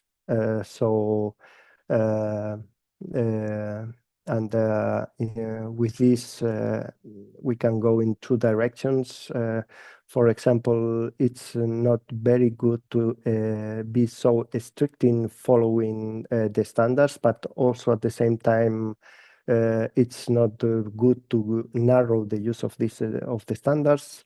And try to avoid always custom extensions that are outside the standards, because this at the end gets a nightmare. And European level have some examples of this, like for example, the extended capabilities on Open Geospatial to Open Geospatial services and APIs, which demonstrated to be not very good. And the general idea would be to avoid complexity, like for example, adopting nested hierarchical structures. So if you go to some encodings like JSON, could be much better than complex things. Try to be simple at the beginning, and if this is not totally achieving your expectations, start to improve step by step. Following this idea of iterative interoperability, and always offering incentives for progressing in the interoperability level to your stakeholders. So, and just to finish, as a main idea, try to focus on the process of interoperability and not on the selection of specific technologies, which could be even changing over time. And with this, I finish my presentation. Thank you very much. Thank you so much, Jordi. Thank you so much for your perspectives on schema innovations, governance approaches, and practical strategies for strengthening geospatial data services under Inspire, specifically, as we are looking forward to learn a lot from Inspire framework. Thank you so much. Before I move forward, just a simple request from the speakers that the participants are actually posting some questions in the chat box. If you can just see and just revert back to those questions. Also, we are left with three speakers now, and as we are running around 10 minutes behind schedule, so requesting you to kindly plan your talk for 15 minutes as the Zoom meeting is set to auto conclude at 7:15 p.m. IST, and we want to accommodate everyone, ensuring that no speaker is missed. So it's almost 1 hour from now. So with this, I would like to introduce the next speaker, that is Miss Cecily Brake. She is a Geospatial Information Officer at UNGGIM Secretariat, where she advances global standards and geospatial data interoperability through United Nations Integrated Geospatial Information Framework. And she will present on UNGGIM's strategic pathways, best practices for harmonizing standards, and actionable insights for India's geospatial policy and collaboration. So over to you, Ms. Blake. Okay, a pleasant good evening to you all, or good morning, wherever you are in the world. I want to say thank you very much, Shivanji, for inviting me to participate in this international webinar. And of course, to all our previous speakers who actually have delivered some very insightful and interesting presentations. And of course, I'm using up my timer to congratulate you on organizing this webinar, because I believe it is very timely in terms of moving forward with India's national GIS plan. Okay, you've asked me to speak on the GGM's role in standards and the global vision for geospatial interoperability. So my presentation will cover the topics you have asked me to look at. I've more or less shifted them around to try to bring some order in terms of what is the importance of data interoperability, what is GGM's role. I look at the IGF Strategic Pathway 6, and I did a little matching against your national policy and the IGF. I know in the director's opening presentation, he gave some insights into that. So I'm going to move forward. In terms of data interoperability, all the speakers have been talking about it. I do not need to go forward too much, just to say that it is estimated that a substantial portion of SGD indicators can be directly interpreted or enhanced using geospatial data, either alone or integrated with traditional statistical data. And therefore, the importance, data interoperability, and global cooperation are actually the cornerstones for effectively implementing and monitoring and achieving the Sustainable Development Goals. And what I've done is to look at some of why data interoperability and global cooperation is important. And to the left, you'll see that we have monitoring and reporting, because the SDGs are all interconnected. Health SDG 3 links to clean water, SDG 6, poverty reduction, SDG 1. Of course, when you have interoperability, you have reduced duplication. We've been talking all about that today. And that is the importance of having standards, and it enables us to have more efficient operations. In terms of global cooperation, of course, importantly, we have capacity building, which we're doing now, training and technology transfer, which ensures that all nations can produce and use high quality data. It allows us for, especially developing countries, to be able to create partnerships and bridge gaps, and of course to address cross-border challenges and issues. And of course, you'll see that geospatial data is essential, and we all know that. This diagram basically is just to show you how the importance of the geospatial professional in terms of moving forward the work that is critical for our country's development, because we collect the data, we are responsible for processing, and if we don't have standards, all of this is not possible for us to achieve the goals that we wish to achieve.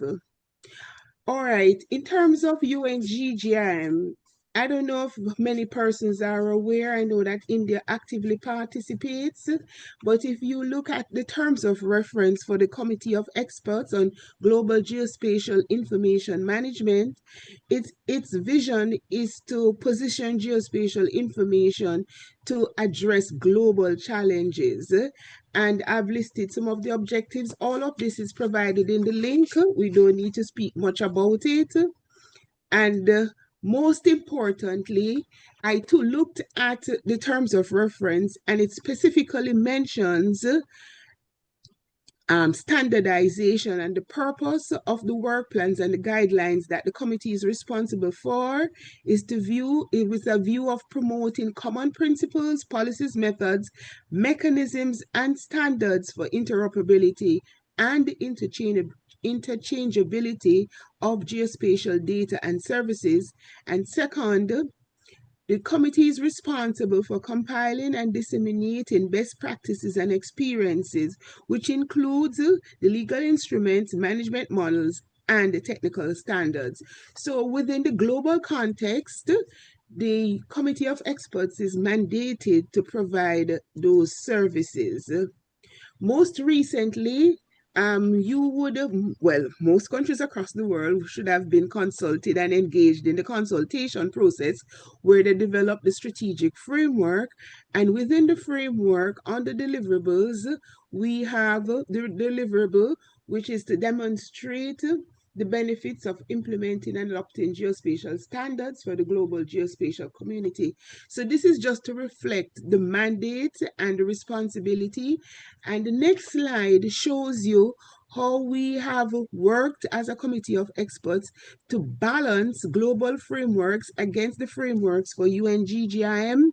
And to the left of the screen, you will see the global agendas for which we as peoples of the globe have all committed ourselves to, in terms of course the overarching 2030 agenda. The recently for small island states, we have the ABAS, and of course the Paris Agreement on climate change, and so on and so forth. And in support of achieving these things using geospatial information and of course standards, we have our own GGIM frameworks, and we'll be speaking a bit about the UNIGF, which is the umbrella framework, and of course Strategic Pathway 6, which has to do with standards. However, within the architecture of UNGGIM, we have the main players responsible for standards. Some of them have spoken this morning. And what they call themselves the Development Organization Team, which is the OGC, the ISO TC211 group, and of course IHO. And over the past many years, 13 years, from the start of the Committee of Experts in 2011, this group has been actively working to guide countries across the world in understanding, raising awareness on the use of standards and how they can be implemented. And I just have a few things on the screen to tell you the kind of work that they have done and in terms of how they have progressed within the Committee of Experts. Recently, to support the work that they have done, the Committee of Experts, pardon me, I don't know what is happening, has established 2 centers of excellence, the UN Global Geospatial Knowledge and Innovation Center in China and the UN Global Geodetic Center of Excellence in Germany. And both these centers are charged with the responsibility to implement the IGIF and of course, the can I be excused 1 minute? I just need some water. Sure, no problem.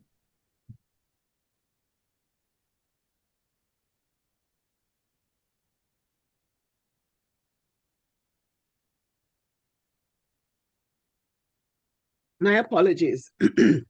Yes, I think because maybe I have been up all night because I wanted to be at the start of the seminar, and of course it started at 4 o'clock my time. So I've been up all day, more than 24 hours. Thank you so much. Thank you so much. It's so cool. Please. Anyway, and I think my throat is suffering. So these two bodies are now have the responsibility to implement the standards, and in particular, the center in China is responsible for implementing the IGIF. And so countries need to be aware and to engage them. I know they've been active, they have an actual work plan, and they are responsible for supporting particularly capacity development.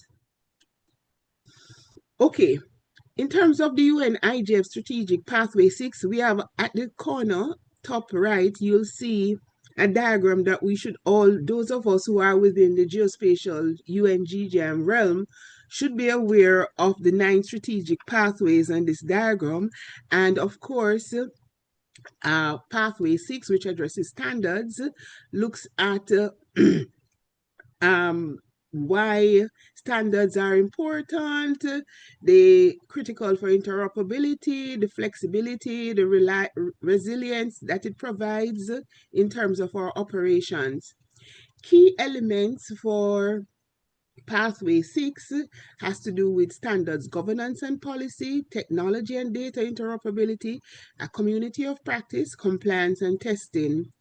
Importantly, we throughout all the presentations this morning was the presence of governance and policy, which is most important. And I think India is, of course, on its way because you have your own policy.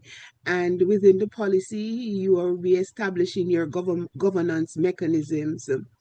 And for me, technology and data interoperability is something that continues to maybe go faster than we can manage to keep up with, right?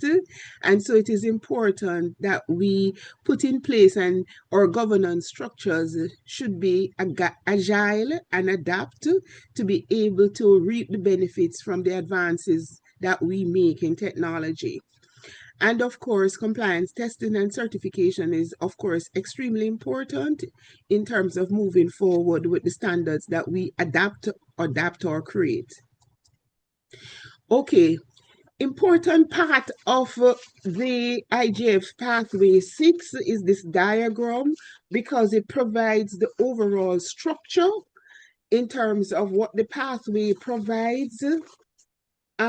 What I would like to share with you is that most of the actions, right, it has the elements that we spoke about earlier, the guiding principles, which are applied, that countries will achieve technology and data interoperability leading to effective reuse and repurposing of geospatial information.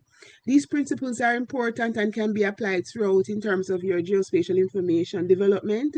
Importantly, the actions are unique. Not all of them, most of them are unique to Strategic Pathway 6, but several you will notice are interrelated actions from other strategic pathways that you will need to follow in order to create your plan for your standards development or use.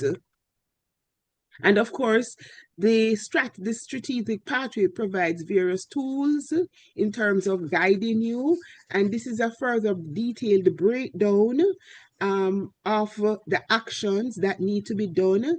And within the guide, there's a process flow, but countries are at different stages in terms of their legal, policy, governance, operations, and their general approaches to geospatial information management implementation. So what is offered in these guidelines are actually a set of actions that may be implemented in various ways at the choice and at the sequence of the country, depending on the national situation within the country, because you may be at different levels and you may have access to different resources and different technical expertise. So in terms of implementation and how you approach it on a trajectory, they've come up with a capability maturity model. And so you may consider adopting your plan for standards development and implementation in a tiered approach. And they refer to 4 tiers. And it is all explained. Given the time constraints, I won't go much in it, but countries can start their standardization journey at different points in the maturity continuum that we have outlined, because it begins from tier 1, where you're just sharing and viewing over the web from within an entity, and it moves up to the being a completely spatially enabled infrastructure, where you look at all the future capabilities that you may be able to achieve, right? So this phased implementation approach, right, is again based on your resources and what you have. It's just a guide that tells you the various things and approaches that you may take depending on what you have available. So that's just a little brief introduction to Strategic Pathway 6. I was next tasked to speak about how your national policy aligns with UNIGIF. It was interesting reading your policy. What I have on the screen is your policy to one side, and I picked out some of the important components and how it aligns with the IGIF. And I'm very pleased to say you have very good alignment with the IGIF. So, of course, in terms of standards, you have clauses that addresses that. And of course, it aligns well in terms of the openness and accessible and interoperable. In terms of governance framework, I also already mentioned it. You have your Geospatial Data Promotion and Development Committee, but of course, it pairs well with our Strategic Pathway 1 and the principles of governing and leadership and working with national standards body and creating partnerships with the private sector. All of this is very good, and it tells me that you're planning well and you're on the right track. And in terms of the fundamental data themes that you have adopted that came out of UNGGM is also an indication of the work that you're doing and the alignment, your capacity development initiatives, SMAC-ons, and to continue, I heard the questions about how you can manage capacity development. It is something that you always have to be on top of because things keep changing, things keep evolving. So it's a continuous learning. Partnerships and collaboration, most important. And of course, the alignment with the SDGs, because we all want our countries to develop and to grow.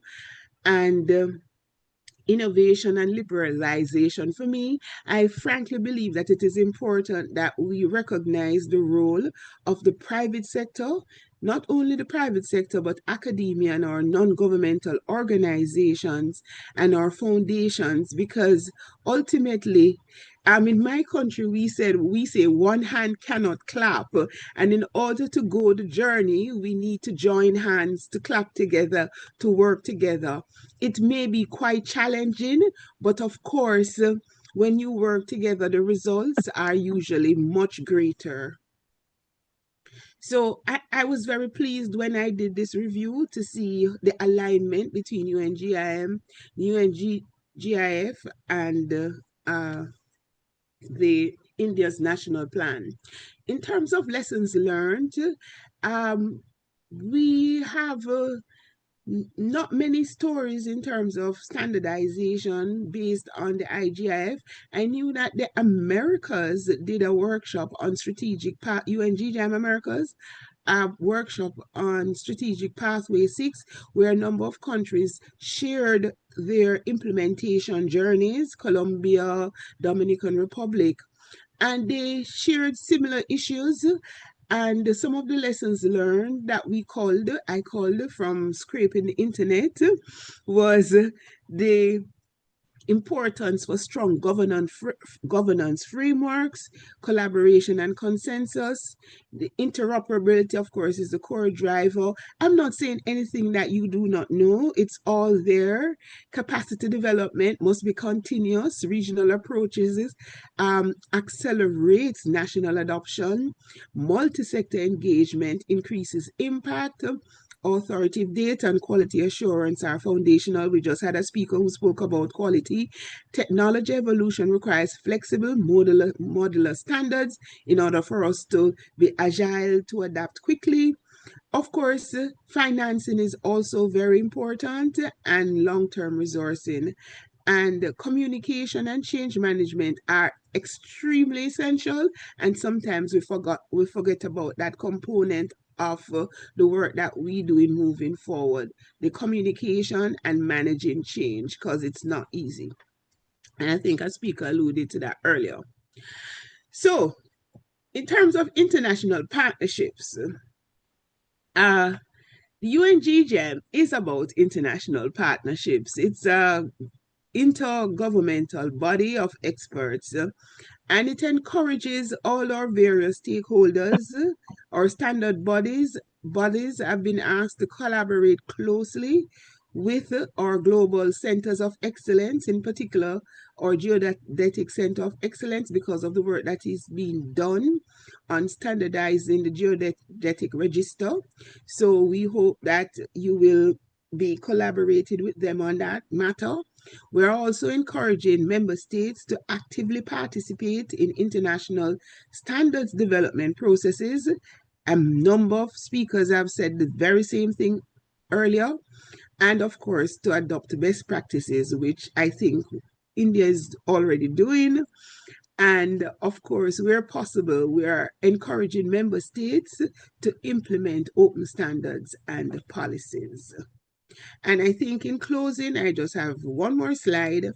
I wish to share with you some of the principles or some of the things from our Secretary General, where he considers the importance of international partnerships, knowledge exchange as being important in moving forward for us to achieve our SDGs, and knowledge sharing within governments and among governments, academia, civil society enables us to create innovative solutions and allows us to be more inclusive, to accelerate progress. And of course, collaboration and knowledge sharing ensures resilience, equality, and shared prosperity for a changing world. I know I was very fast. I know I didn't have much time. I hope that I was able to share some of the work that we're doing in terms of the UNGGIM. The information is available. Thank you for inviting me. I just wanted to share that my relationship with India and its mapping professional dates back over 35 years when I went to school with Major General Kali Prasad and four other generals from the Indian Army. And why I'm sharing this, because I was a young 25-year-old young girl who these Indian generals took me on as more like their daughter. And I must share with you that some of the principles they shared with me and the things have been life lessons. So the world is a very small place. Thank you very much for having me, and congratulations on the work that you do, you and your team.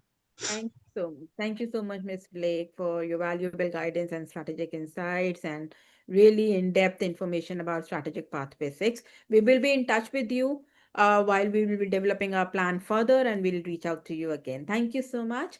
So moving on to our next speakers, we are left with half an hour and please 15 minutes each. So I would like to welcome our supporting partner, Mr. Scott Simon, the Executive Director of Standards Program at Open Geospatial Consortium. And Mr. Simon leads global advancement of Open Geospatial standards and will share strategies for data interoperability, international collaboration, and aligning India's policy with global best practices.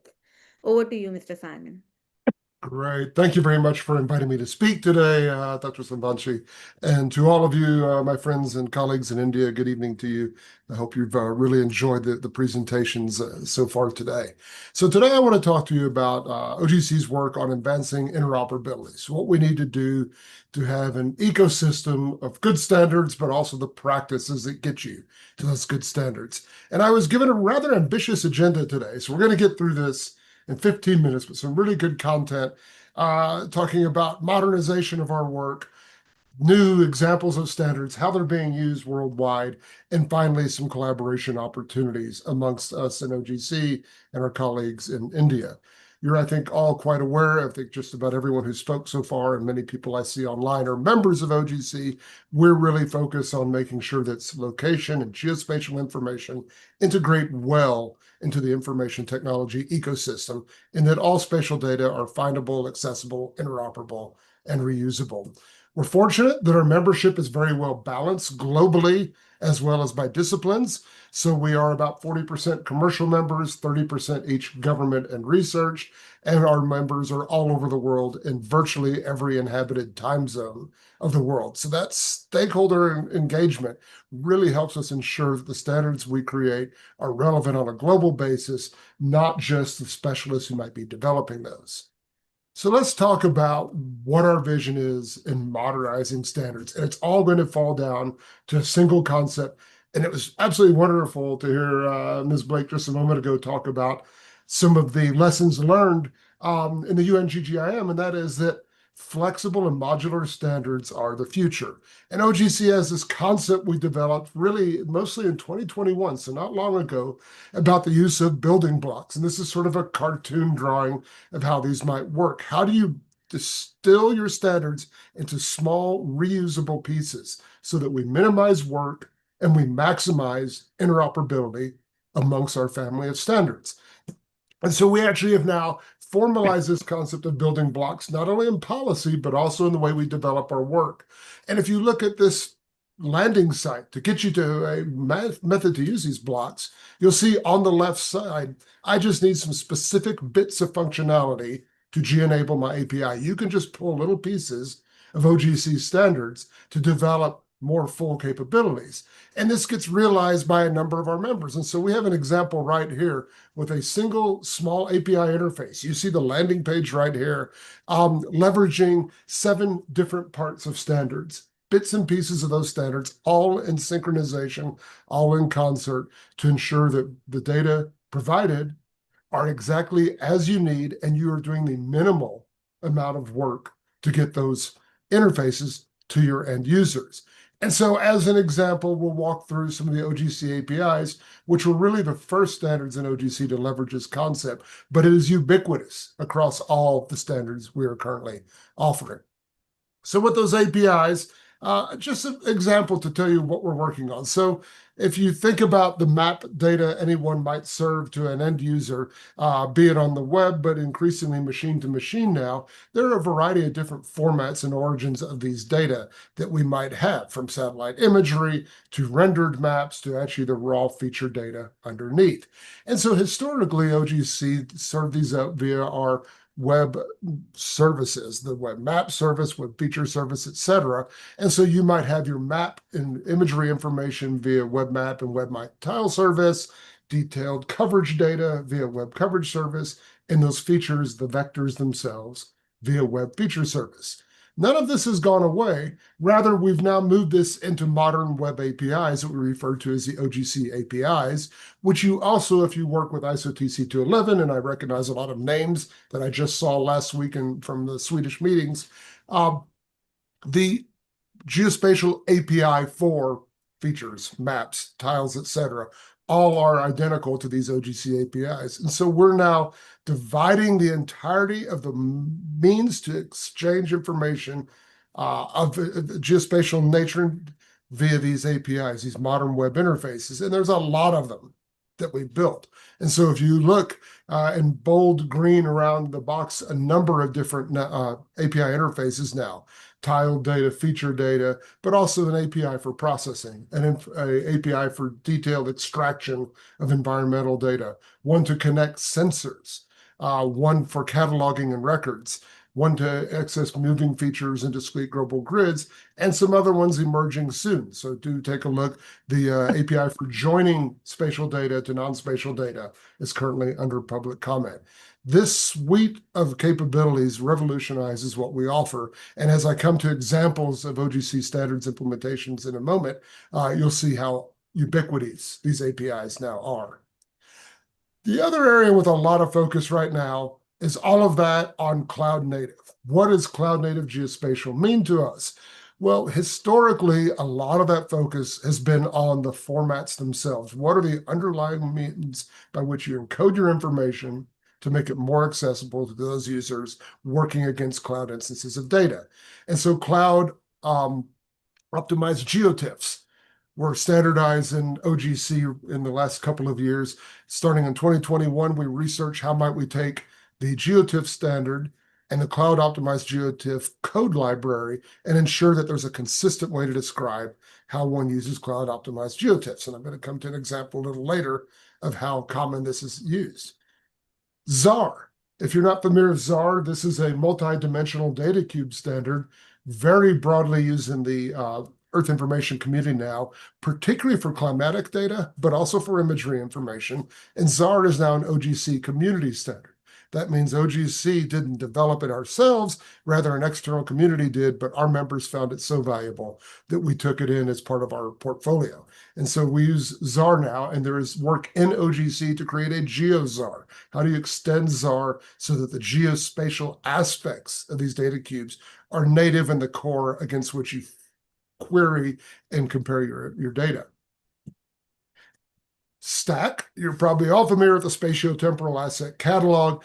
Stack started work at the exact same time as the OGC APIs, and now Stack has been approved as an OGC community standard as well. We developed our OGC API features and record standards along with the Stack community so that they fully interoperate, and Stack itself actually is just an instantiation of a few of those building blocks I talked about earlier that are what build the OGC API features. And then finally, we're about to wrap up the work on GeoParquet and OGC. So storing your geospatial data in the Apache Parquet instantiation of cloud native feature data. So GeoParquet is soon coming about. But the cloud isn't just about the formats. The cloud is also about how you use it. So how do you design and populate your cloud? How do we federate and secure our cloud? How do we make a cloud-based platform? And finally, how do we make a business on that platform? This isn't just for international clouds. This is for your own internal clouds and all cross-cloud cutting instantiations. And so in OGC, we've been doing a lot of research on this cloud work. And if you go to our library, particularly of engineering reports, you'll see we have 4 documents here talking about how you design and populate with those standards I just mentioned, cloud optimized GeoTIFF, ZAR, etc. We have more work on how you federate and secure the cloud, particularly when you're looking at more sensitive information on your cloud instantiations. How to make a web or a cloud-based platform for web access and other access to your information, and particularly doing this work in collaboration with the European Space Agency and others serving up massive quantities of data via multiple clouds. And then finally, how do we actually make a business on the platform, right? Ultimately, if you are going to provide information to a user community who may want to make business on top of your data, how do you enable that functionality? It's really critical because the cloud isn't terribly valuable if we're not making something of it. So stepping in really to geo AI and digital twins and some of this talks to data sharing. AI is, of course, the 100,000 kilo elephant in our room right now. What do we do with AI and geospatial? We've looked at the entirety of the artificial intelligence realm, be it large language models, traditional machine learning, neural networks, et cetera, and try to understand, okay, what are those aspects we can control in the geospatial community to help refine the use of our artificial intelligence information. To the right side of this diagram, sure, all of our output formats should be standardized formats, but how do we work with the AI ecosystem? One of the places we've looked is training data. The information that goes into your AI models can be consistently described. And so OGC has published the training data markup language for artificial intelligence. Yes, it is a little bit of a mouthful, but this is a standard that describes the nature of the information used for training, its source, its history, its accuracy, links back to the data quality measures that you saw from Dr. Ivanova earlier today, ensuring that we have quality measures that are consistent and coming from a common registry. And then it also records the performance data. Did these training data work as you expected? So a fairly straightforward standard. It's also just been pushed forward to ISO TC211, so it's published as an ISO standard. And this is extensible and will eventually work beyond just imagery, but all types of spatial training data, including synthetic data, feature data, volumetric data, et cetera. We've also looked at the AI models themselves. We cannot define these models necessarily as a standards body, but we can describe those models. And so there's a new effort just starting at OGC. We'll be going to vote actually in 2 weeks on a deep learning model standards working group. That is a metadata descriptor of your AI models, regardless of the model type, that describe the interfaces. What kind of information can you put in? What are the anticipated outputs? What history have these models had? And when done properly, we eventually intend to have this model matchmaker concept, where as a user, you see a catalog of models laid out in front of you, and you can optimize which of those models is best suited for your source information and your intended use on the downstream side. So this work is just starting. And it's really important because as you look, the Spanish government has recently issued guidance on how to ensure that when people are working with satellite information, they know they're working with real observation data, not necessarily synthetic. Synthetic for good purposes, that is for training, or synthetic for bad purposes, actually altered imagery that might be altered by humans or artificial intelligence. How do we ensure the authenticity of data? All this work I'm talking about, AI, needs to help us ensure what we look at is accurate, real, and current. And so we've been working in this framework in OGC with a larger concept of integrity, provenance, and trust. How have the data been handled? What are the origin of the data? Who's modified them? And ultimately, can you trust the information given to you?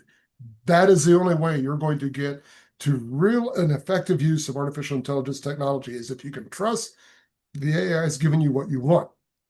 And so starting this year, OGC has been establishing a formalized integrity, provenance, and trust framework, relying as much as possible on existing standards and practices, not just from the OGC, but from other bodies, such as the Creator Assertions Working Group, to ensure that we have good information about all of those various components. And we're starting a new provenance working group also very shortly. You should see that in the new year, to really look at how do we bolt together the variety of great practices already out there on data provenance and ensure that they fit within a spatial ecosystem. All of these data, all of this trusted information, then, of course, is useful for us when we want to start applying the data in the real world. We recently completed a pilot project on urban digital twins. All OGC standards just about get exercised via pilots and test beds and Plugfest. We did an OGC India Plugfest several years ago to ensure that those standards meet real world objectives, to ensure that all of this work we're doing on data collection, integrity, and standardization meets real world use cases. And in this project, Land and Housing out of Korea actually had us work with a platform based on CityGML, as you've seen described by Dr. Kurs and Ms. Sagawa earlier today. And how might your digital twin platform enable further analysis? In this particular case, looking at noise analysis in urban environments, a huge issue in a highly urbanized society like the Republic of Korea. This work leveraged the CityGML standard. Again, you saw much more information on that from my predecessors. I don't need to tell you how CityGML works and how good it is, but also out of Korea, a lot of work has gone on extending. What do we have these great models, these urban data models. If they're sufficiently detailed, can we also use those for the indoor analysis? And so we've had the development of the indoor GML standard, led primarily by Korean and Australian representatives in OGC, that take your CityGML models and further integrate with them information on indoor navigability, findability of information, Wi-Fi network coverage, et cetera. So this set of urban digital twin data for your exterior can be transparent to your interior information, and you can start working for search and rescue operations, or to enable shopping, whatever you might want to do with your indoor information. Quite valuable work from these folks. And further, now looking at the underground. So there's a relatively new OGC standard, MUDI, Model for Underground Data Definition Integration, which is already widely implemented in the United Kingdom. In the NUAR effort, the National Underground Asset Registry, is this used in New York City, Singapore, and other places to map in great detail the underground infrastructure of your city and integrate with your city GML models and your other information into a holistic digital twin of your environment. So I want to just talk about a few case studies to highlight how these various standards I talked about are being used. And a lot of these examples come from national mapping agencies. Typically, we see the really big, broad adoption of specific standards come from a variety of corners of the earth. I'll start with, we talked about cloud optimized GeoTIFF earlier. If you're not familiar with the United States 3D elevation program, the U.S. Geological Survey has undertaken a very detailed LiDAR survey of the entirety of the nation. This is a big place over here. And as a partnership with our various federal and state organizations to create a very detailed 3D data set for the nation. This is available to free to anyone. And all of the digital elevation models derived from 3DEP are served via OGC Cloud Optimized GeoTIFF. Further, all of your raw LiDAR data are available via the LAZ format, LAZ as we call it, which is about to become an OGC community standard. And so this is a massive instantiation of OGC standards.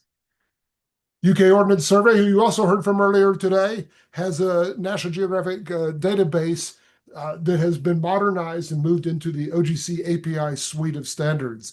And it's a massive effort as well. In fact, it has more than 50,000 users. I understand it's closer to 100,000 now, and over 1 billion API transactions per month. So these OGC API standards not only are fairly modern and easy to implement, this was all put together in less than a year, they're also highly performant as anything in the commercial space now. And so we no longer have to worry so much about do the standards operate in modern environments. You saw from Ms. Sagawa earlier today, Project Plateau in Japan, leveraging City GML, absolutely brilliant work, one of my personal favorites. I'm always very impressed with what kind of work they're doing with over 200 municipalities in Japan. And LX out of Korea is following a similar pattern as the Plateau effort.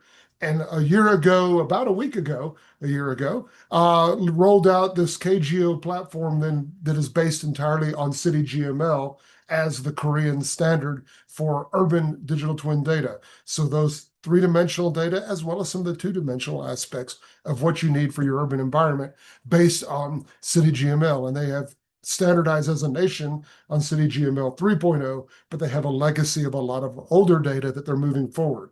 And they are open sourcing their fantastic suite of tools that help you migrate from your data, as well as integrate those data with other systems of operation. And as a final example, in Taiwan, they have a national system of disaster management, disaster monitoring sensors. All types of sensors, be those fixed sensors as cameras, water level measures, inclinometers for your slope, and as well as mobile stations, all integrating using OGC sensor things and our sensor enablement standards and moving towards our new OGC API connected systems that give a national view of all real-time disaster monitoring and have been instrumental in preventing deaths and destruction due to recent landslides. Typhoons hit Taiwan on a regular basis, frequently cause landslides, and they can tag these very early before the society is impacted. So finally, let's talk about some opportunities where we can collaborate between OGC activities and India. And then what I'm going to pick first of all, probably because it's in the forefront of my mind, is the recently published India AI governance guidelines. These guidelines are highly practical, no surprise to me. Coming out of India, it's looking at something that's going to not only be good for society, but also to enable business. And these governance guidelines do a very nice job of balancing regulation with practicality and innovation. And when we look across the standards I just described for artificial intelligence, you'll see a number of these different items in these guidelines highlighted. Very first one, trust is the foundation. So how can we work with our colleagues in India to ensure when you're leveraging AI in a geospatial context, that you have trust in what you're doing. And we do want to talk to this innovation over restraint, make these nimble, as we talked about a moment ago, flexible and modular standards that supply guidance and boundaries around your AI, but don't overly restrict what happens. And then finally, at the end, safety, resilience, and sustainability. How do we characterize the output work we've done, and how did it make for the better of society? So I ask all of you, get in early. I know a lot of you are OGC members. We see you at our meetings. We're thrilled to have you. We focus on implementation, not theory. Our standards are always intended to be practical. So many of the ISO TC211 standards you see that become national guiding standards originate in OGC. Get involved in our process, help influence those standards so they meet your needs. Everybody's allowed to be selfish in OGC. Drive your priorities. Work against the digital twin standards. Our sensor networks are growing and growing. And so let's help us build these standards early and ensure that as the world adopts these and as they get published and promoted through UNGGIM and other bodies, that you've had impact very early. And with that, I will thank you very much for your attention, and happy to, I'll look at the chat to answer any questions. Thank you. Thank you so much, Simon, and apologies for challenging you in covering an ambitious set of talking points in 50. It's okay. So moving on to our last speaker, and I would like to welcome Mr. Lewis, Director of National Navigation, Geospatial Services and Support at the Canadian Hydrographic Service, and he will share the Canada's best practice and innovation in hydrographic data management. So over to you, Lewis. All right. Thank you for the invitation. Sound check. Everything is fine? Yeah, perfect. All right. Good. So, today I will tell you a quick story because I'm conscious of time. So it's the quick story of my organization, how we transform. Canadian Hydrographic Service, we've been in business for a few years, and our goal is to provide up-to-date, authoritative, standardized hydrographic information. So if I compare myself to other speakers, I'm on the wet side of the house. I'm in the water, and it's a really dynamic environment, challenging, but authoritative is key. And the challenge, is that before we were feeding humans, we're feeding mariners with basically paper information or more e-publication after that. But now it's machine. We need to be able to support machine to machine, and I like to refer it to tsunami of data in real time. So that's the challenge. So in total line with IHO, IHO also, the International Hydrographic Organization, realized that we need to feed the machines also. Almost 20 years ago, there was that idea of S100, so a new era for a standard. The other thing, I'm sure you have some waterways in India that are pressure for, the ships are bigger and bigger, and the port in and out needs to be efficient. So there is clear need for machine to machine, and I think we're there now. In terms of economics, I just said it, vessels are big, they have higher air gaps, deep draft, and dredging. It was easy to do in the 1960s, but nowadays with environmental and so on, we need to increase, do precision navigation, and to enable that, we need good quality geospatial data. So in Canada, 10 years ago, we had additional funding coming up. It was called the Ocean Protection Plan, so the OPP. And for us, it was really where we took an important decision. Do we go with a national standard so we can quickly, digitize our operation, or we go the international route? So we knew about this IHO, International Hydrographic Organization, S100. It was, it was not ready yet, but we felt, what, we're going to take this ball and carry the ball a bit because we want our Canadian ports and waterways to be ready for the next generation. And we also want to interoperability with other countries. Navigation is international, so it needs to be, we need to maybe a bit slower, but in the end, we won't do that twice. We want to do it international at the first trial. So from survey information to currents to world levels, leveraging the additional funding from the Ocean Protection Plan, we transformed the organization. So I know I'm speaking to international colleagues. So welcome to Canada. For me, it's early in the morning. So we have our orca whale on the west coast. We have ice at the north, and a moose on the east coast of Canada. And you know what? This is a brain dump of myself. This is the ecosystem, and the criticality on the wet side, it moves. So that's an additional challenge. I'm not saying it's easier on the topo side, but this is dynamic information. And for years, the poor mariner are stuck with static information, but the reality, everything is moving. So my point here is this is how my brain operates, and we can segment all of these different services we need to operate in that dynamic environment. So I use AI to understand what was the challenge and the driver for this webinar, and it's data in silo. Every country is the same, and we also have that in Canada. We have the regulator, Transport Canada. We have environment that takes care about some meteorological, and we have us, Canadian Hydrographic Service, for tides, for charts, for bathymetry. And what we want, and kind of the vision piece, it was really important on our transformation project, is we don't want S100 services for every different individual department. We want Canada S100 services. So, you don't need to, okay, where which website, which API you will connect to a Canada, pipeline, and there, you're consuming the right stuff. So for the past 5 years, I've been the chair of the S100 Interdepartmental Government and committee, and we meet every month, and I'll give you the central piece of our discussion. But the goal of the goal of that is deconflicted, authoritative, four-dimensional data. And this is super important because in the time of the good old hydrographic paper chart, the nautical chart, there's no conflict. Hydrographers in the back end and cartographers, they deconflicted all the information. So it's the same. In the new digital era we're coming in, we need to make sure that we're using authoritative data, and in the end, the clients, they have access to deconflicted information.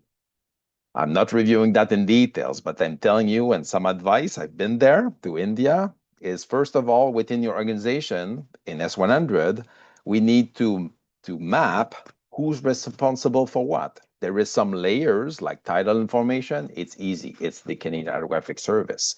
If you're talking about navigation warning, it's my colleagues from Canadian Coast Guard. But some really complex data layers, like marine protected areas. In Canada, provinces, cities, indigenous group, anybody can create marine protected areas.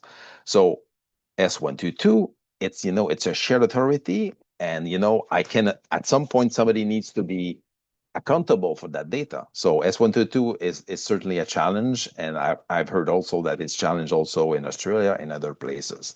So every month we meet and we discuss, the advances of different specification, who's in charge, what is the coverage.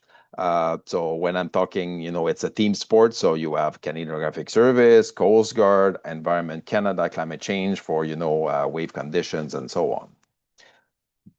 So the other advice number 2 is standards. This is towards the end of the chain. What you need is your database that are in perfect condition. You need to make sure that your data is, you ask the question before entering data, and I use the bathymetric information. We have surveys coming left, right, center.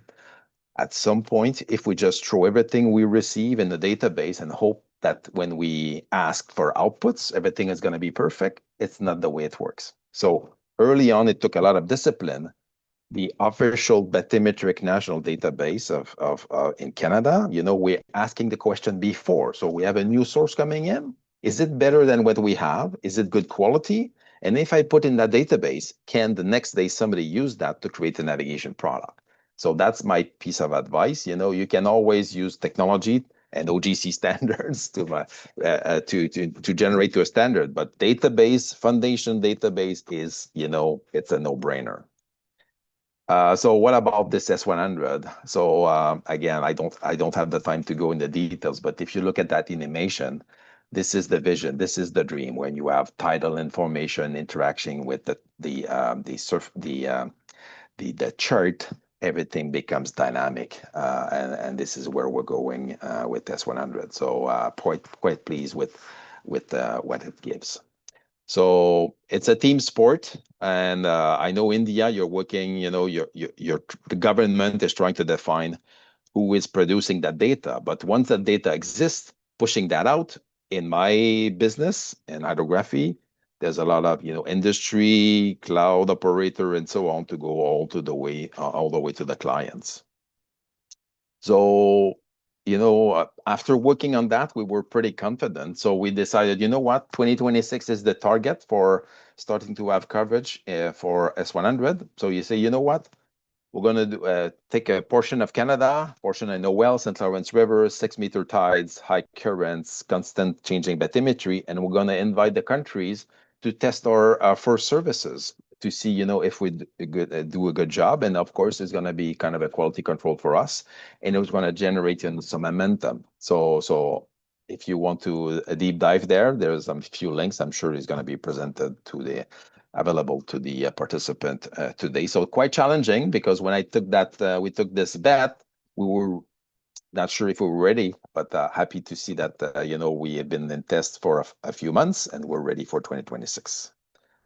I discussed a lot about navigation today. Navigation is, it's a really a rigorous business. You cannot, it needs to be bang on. And of course, if all of this beautiful data I showed to you today is okay to support authoritative navigation in a legally binding context, of course, it can be used for blue economy. So let's make sure that we conditioning our database to, the highest standard. I'm a bit biased, it's navigation. And after that, it's open up a bunch of different opportunities for a blue economy. And again, don't forget, in my community, dynamic, static is not good enough. So finally, future plans, and I know it was quick. So you're gonna see an S100 sea trial public report. As I'm doing here, engagement. This is, a tsunami of data coming to our stakeholders. They need to know about it. They need to be trained. Next generation of mariner, they need to know how it's going to work and how it's going to change their daily work. In Canada, it's a big country. We have the world largest coastline. So, it's coverage. So we're going to continue to grow our services. And if we do a good job, digital twin, Canada will be ready, and AI will be ready with, condition data. And last, a plug for if you want to hear more, with the theme of the next hydrographic conference in Canada, I think it's in line with the webinar today, Navigating the Blue Frontier, Precision, Progress, and Possibilities. So on that, it was quick, but I'm giving back the ball to you. And thanks again for the invite today. Thank you. Thank you so much, Louis, for bringing the hydrospatial aspect. And yes, blue economy and the hydrospatial aspect are also on our priority list, national priority list. Thank you so much. I know very less time. We'll be reaching out to you again. And as only 5 minutes left, so I am just officially handing it, handing it over to Mr. Sandeep Srivastav, Additional Surveyor Journal, GRF and GDED Survey of India, for officially closing the webinar with the vote of thanks. So, yeah. Good evening from India. On behalf of Survey of India, a sincere gratitude is extended to all the distinguished speakers and participants who joined this international webinar on accelerating India's geospatial standards implementation, international perspective, and partnership. Your rich insights and experience have made this a truly meaningful and forward-looking dialogue for India emerging national geospatial standard implementation plan. Heartfelt thanks to our international speakers from Australia, Netherlands, United Kingdom, Japan, Germany, Spain, United States, and Canada for sharing their concrete lesson, best practices, and strategic guidance on geospatial standards, data quality, digital twin, hydrography, governance, and interoperability frameworks. The depth and diversity of the perspective from National Mapping Agency, standard bodies, academia, and international organizations have provided India with a powerful knowledge base as it strengthens its own geospatial ecosystem. A very special words of thanks is offered to the Open Geospatial Consortium for its continued support, thought leadership, and close engagement with India's standard journey. OGC's work on modern cloud native and API based standards and its openness to collaboration are central to the interoperability and innovation that India aspires to achieve. Grateful appreciation is also extended to our co-host, SEPT Research and Development Foundation, SEPT University, especially the Center of Applied Geomatics, for their excellent collaboration in conceptualizing, designing, or organizing this webinar. This partnership between Survey of India and SEPT has been instrumental in connecting policy, research, and implementation, and will remain vital as we move towards concrete action plans. Special thanks are conveyed to our Survey of India leadership and internal team and technical and logistic support staff, all the partners, institutions who work behind this scene to make this today's event successful. The commitment and coordination demonstrated here reflects India's seriousness about building a robust, standard-driven geospatial future. Finally, warm thanks to all the participants across India and from around the world for your time, engagement, and thoughtful questions. Your participation helped ensure that the outcomes from the today's discussion, curated recommendation, actionable insight, and potential collaboration will translate into a real progress for India's geospatial standard and for the global cooperation in this domain. With this, today's proceedings are formally concluded.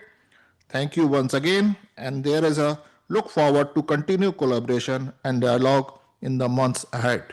Thank you. Thank you. Thank you so much. So we'll end it here. Thank you so much.